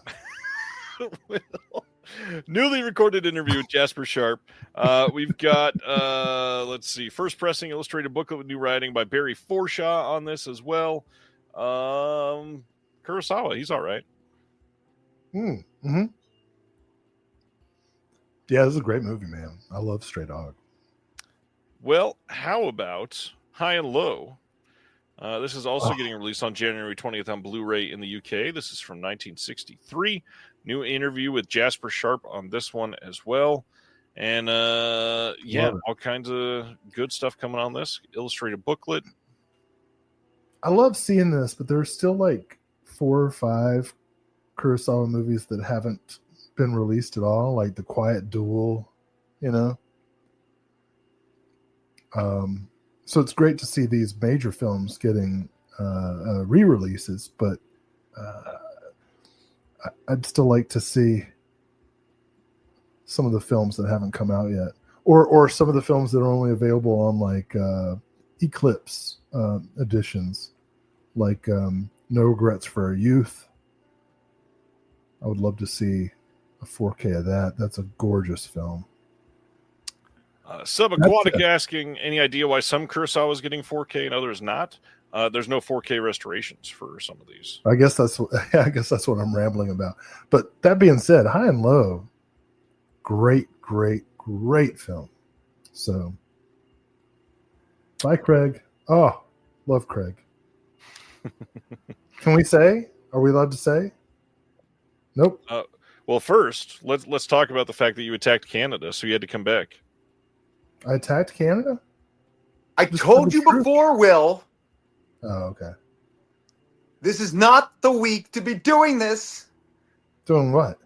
Attack Leave the people of Canada alone. Are you Canadian, dude? No. I'm just saying. I told you before. Don't go after Canada. I'm not. I would come back every single time. About Quebec.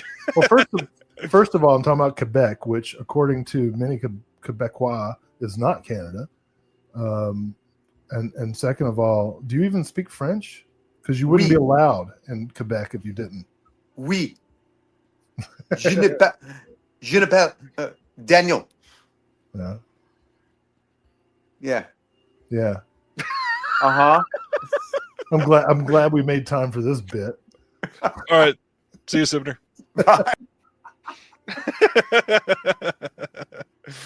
All right. That was High and Low.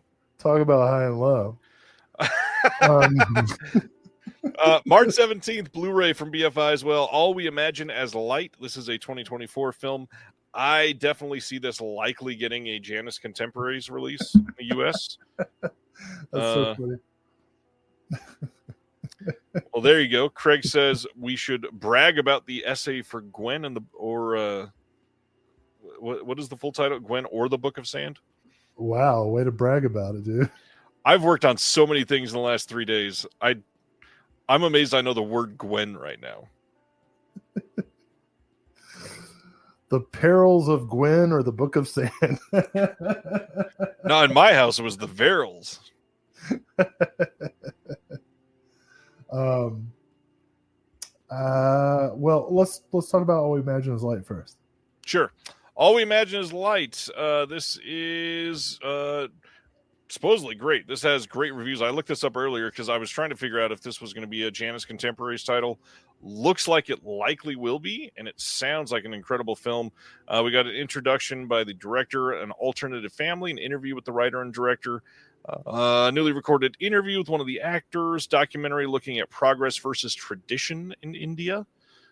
First pressing, we got a booklet in this. More films about India and Indian films in general. We need more distribution for those, please. Yeah. Not just RRR.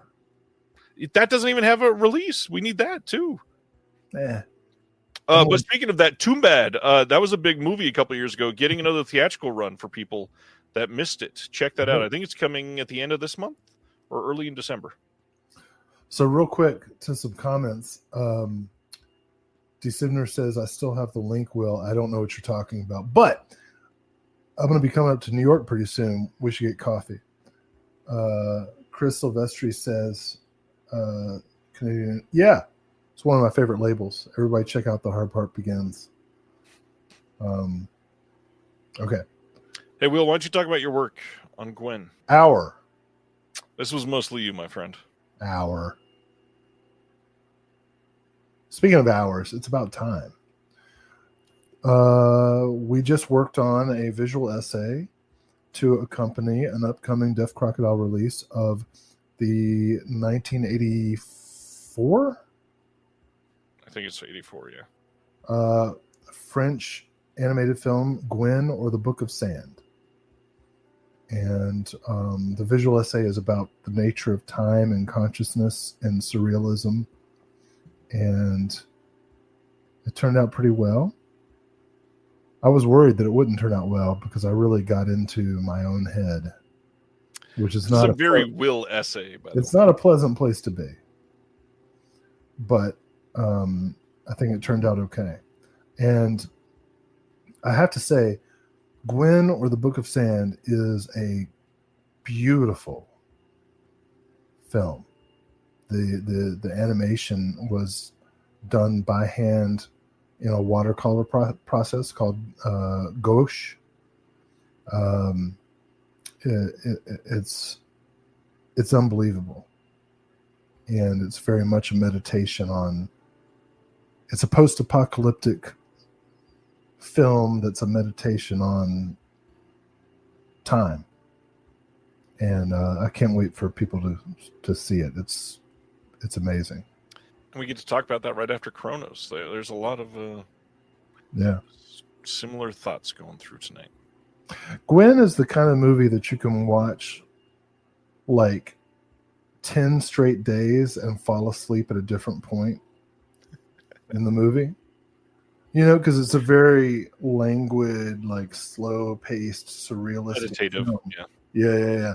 And it's the kind of thing like you can watch and fall asleep and then the next night just start where you left off and keep going and then or start over, right? It's a film you can just like pick up at any point, and it's gorgeous. I've seen it now 5 times.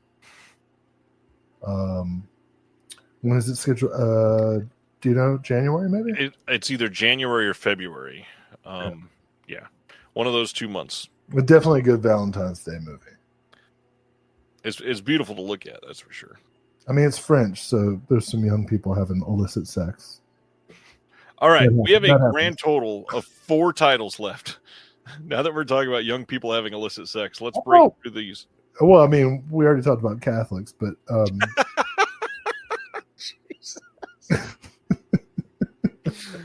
The Outrun. This is coming from Studio Canal on Blu-ray in the UK on December 16th.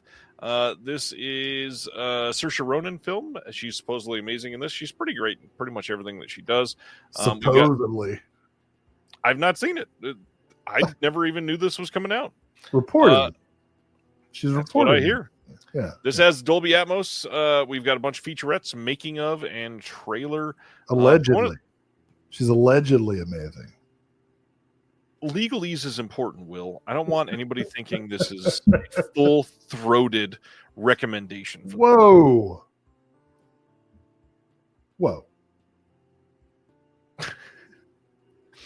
Next title.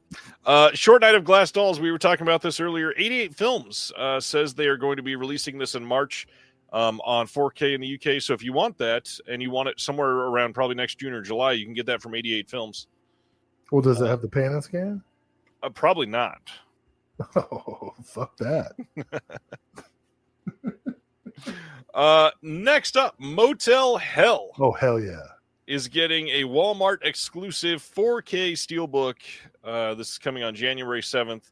Now, this one is less egregious. First off, let's talk about this. Motel Hell, fun movie. I like this movie quite a bit. And the art is pretty damn good on this. A masterpiece. I wish there was more of the film with him in the mask and killing people. But yeah. It's about the build. I get it. It's about Ivan and the Terribles. Any thoughts on the art or the film that you want to get out? Okay. Great. Walmart, great. Meat's meat. The man's got to eat. So this one's not as egregious. However, the next release, Drag Me to Hell, that just came out like last month in their regular release. Now, Scream Factory doing their whole cash grab plan here.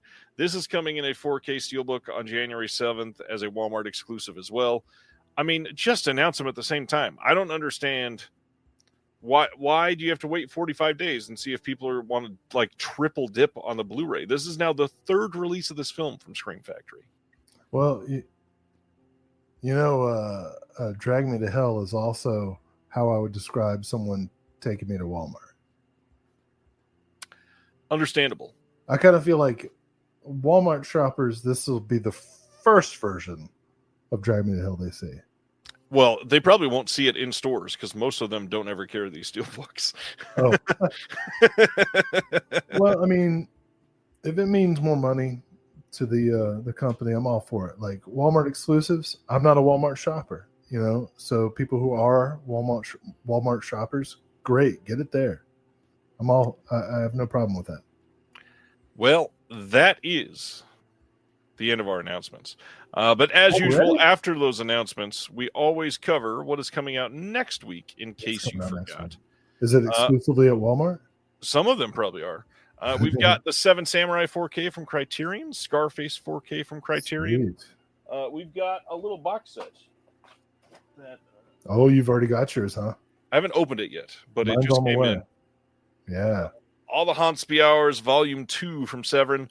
Born on the 4th of July, coming on 4K from Shout Studios. Nice. Paradise, we saw that earlier from Will. We've got Elvira, Mistress of the Dark 4K from Arrow. Sugarland Express, one of Will's favorite directors, getting a 4K release. Heavenly Bodies, also from Fun City Editions. The Invasion 4K from Arrow Video. Gladiator 4K getting another Steelbook re-release. That Golden Harvest Volume 1 box set, Supernatural Shockers from Shout, is getting a release. Arabesque 4K from Kino. SpongeBob SquarePants 4K Standard. Planes, Trains, and Automobiles 4K Steelbook.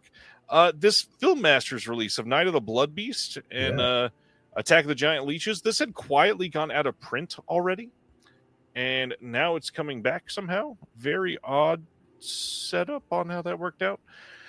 Circus of Horrors 4K from Kino, top copy. The Afro Samurai Complete Series Steelbook coming out as well. Kung Fu Instructor from 88 Films.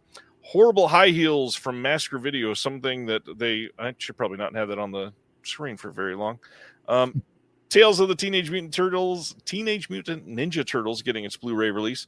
1, 2, 3 getting a re-release from Kino. King of Queens Complete Series getting a Blu-ray re-release. Infinite Santa 8000 from Synapse. I want you to say the title of that one on the right.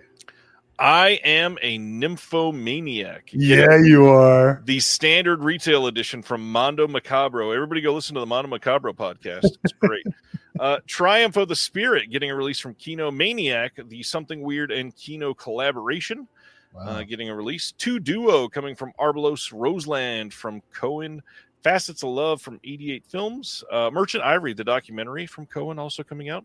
The Boss, the Fernando De Leo title, getting its Raro release next week with a new 4K restoration. Le Beau Mech getting its release from Altered Innocence. That one without a slipcover, if that's your thing. Let's see. I think that's pretty much it. Blue Christmas from VCI, if that's one that you're super into. You've already got some of these. Any of these that you don't have yet that you're getting? Like Sugarland Express? Just to be clear, Triumph of the Spirit is very different from Triumph of the Will. Slightly. Very different. What else is scroll down a little bit? Yes, sir. It'd be funny if there was like if SpongeBob SquarePants did a remake of Planes, Trains, and Automobiles. I want to know why we don't have more Muppets movies for stuff like that. We definitely I just want to follow up with those aren't pillows joke. Muppets, yeah. I like Top Copy a lot. What else is down there? I was just going to say, after Ronnie's comment, it makes even funnier play on your words there. We scroll down a little bit more.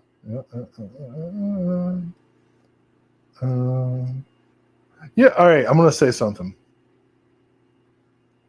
I think King of Queens is a funny show.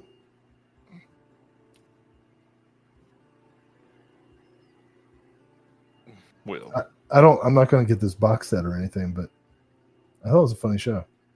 It's not good. You're not good. I know. You know what? I myself that a lot. I take that back. That's the frustration of the week. I'm sorry. I didn't mean that. That's not true. I got frustrated. No. Let me tell you, dude, I don't know if you've noticed, but people have been stressed out the past couple of days. Like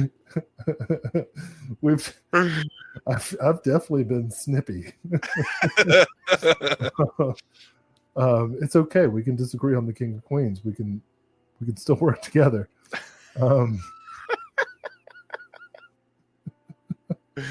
I really want to check out 2 Duo from Arbalos. Yeah.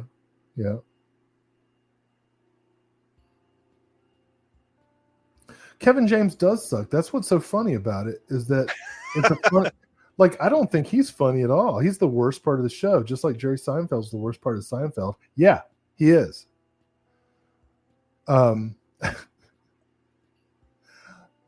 Like, but Jerry Stiller and the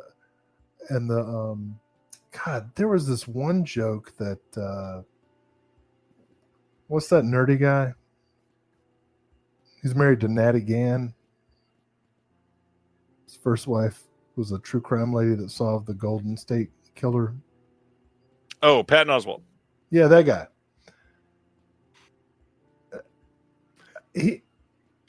I'm not a huge fan because I can't even remember his name.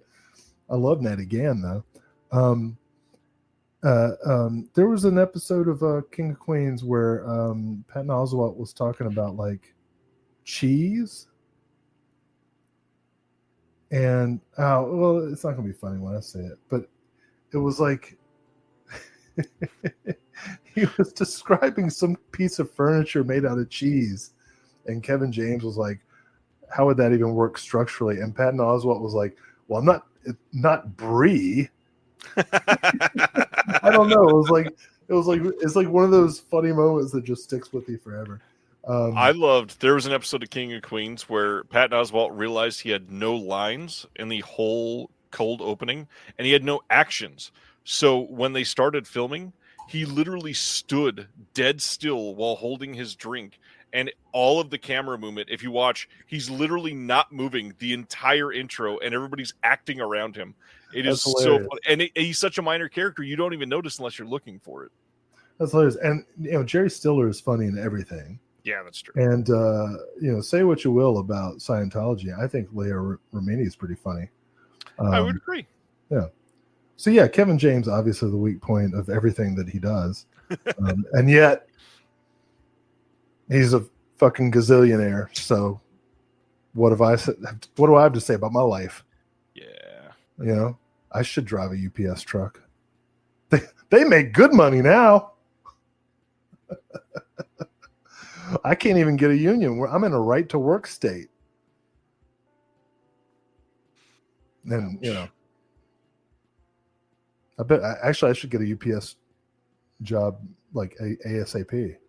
Our friend Omaha John on the Discord could hook you up. He works at UPS.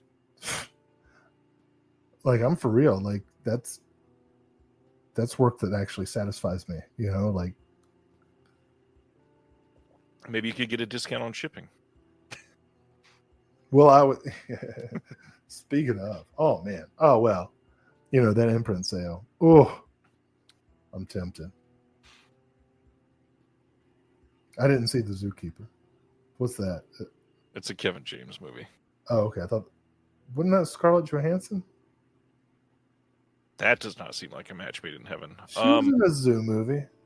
Isn't that Matt Damon, We Build a Zoo or whatever? Oh, yeah. But I was going to say, if it's like an Adam Sandler movie, then she probably is married to Kevin James. Yeah. Talk about aspirational. We bought a zoo, not we built a zoo. That's right. Thanks, guys.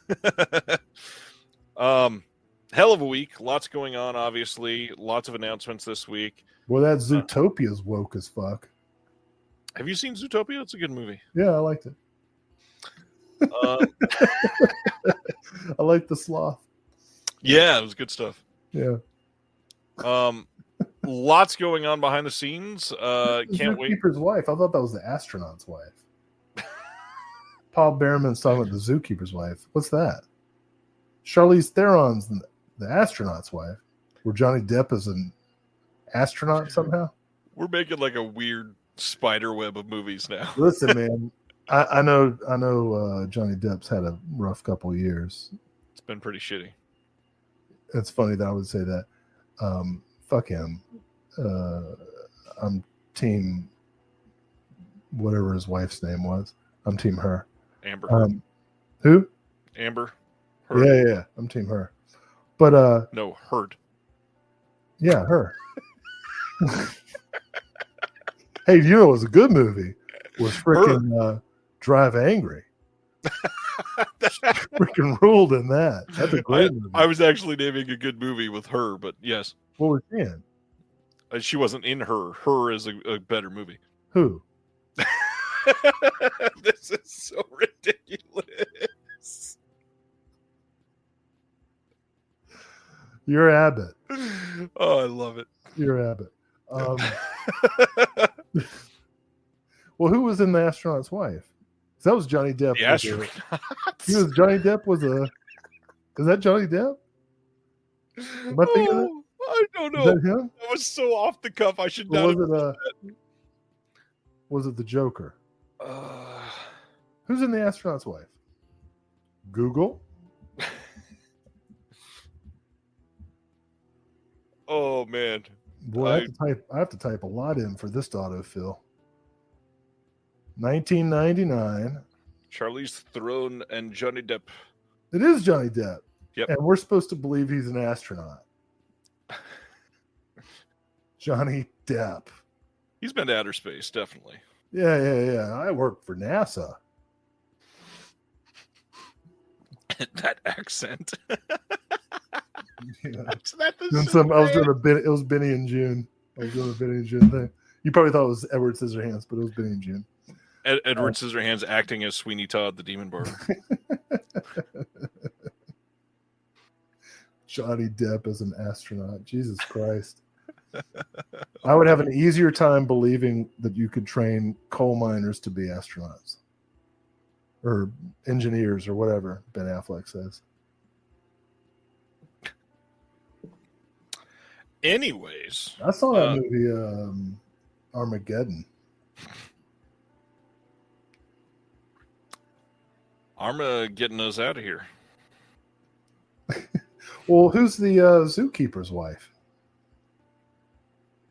Did we get that settled? I have to look it up because I don't know anything about What is even that movie? The Zookeeper's Wife. Do zookeepers have wives? I thought Jessica Chastain.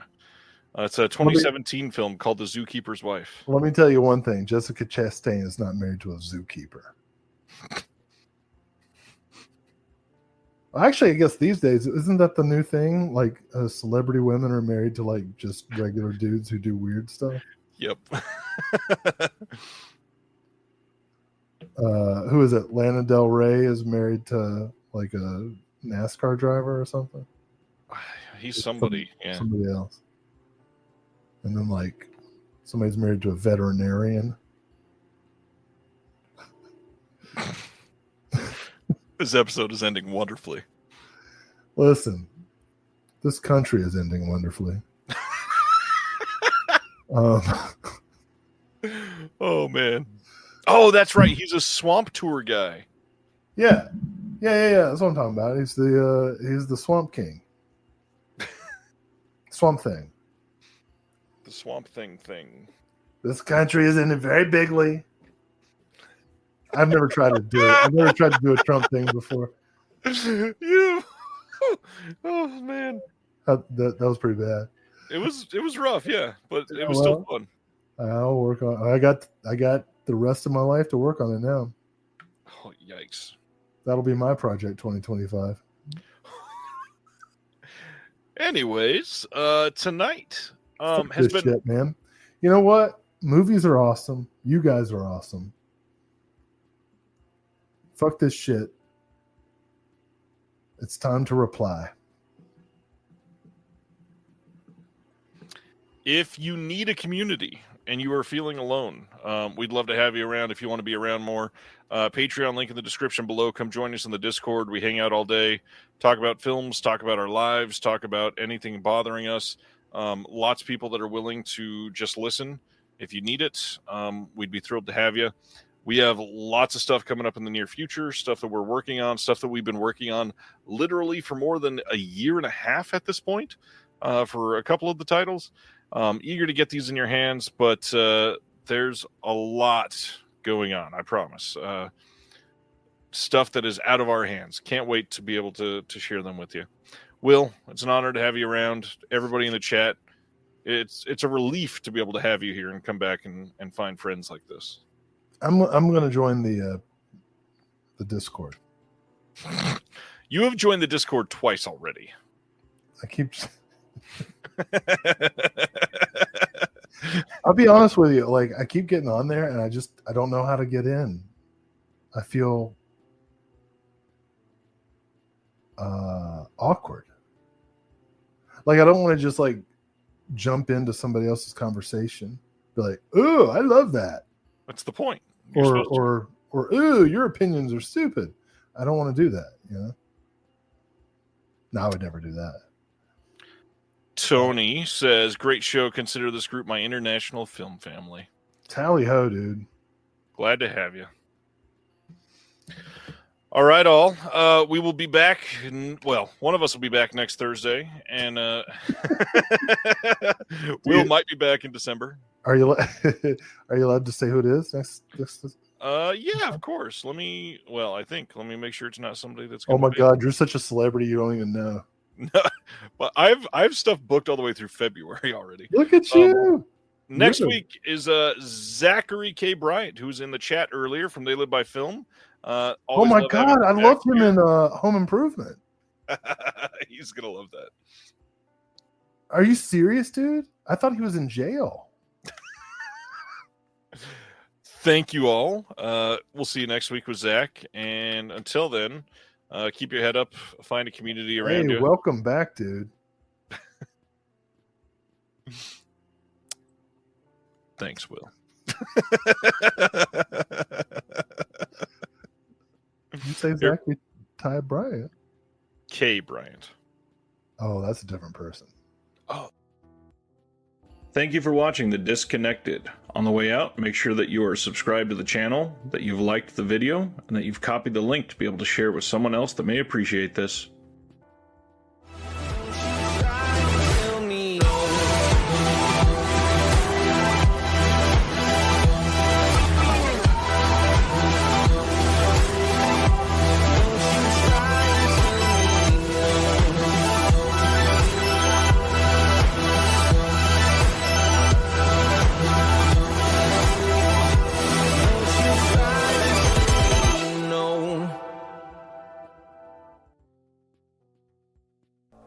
If you're looking for more horror outside of the mainstream, look no further than Unsung Horrors, a podcast about underseen horror movies. I'm Lance. And I'm Erica. Every other week, we'll cover a horror movie with fewer than 1,000 views on Letterboxd. We'll even give you double feature recommendations to pair with the movies we discuss. From gothic to shot on video, from slashers to comedies, from giallo to J-horror. We'll cover all the subgenres. So join us as we unearth these hidden gems of horror. Follow us on Instagram, Twitter, and Facebook, all at Unsung Horrors, available wherever you listen to podcasts. And part of the Someone's Favorite Productions podcast network.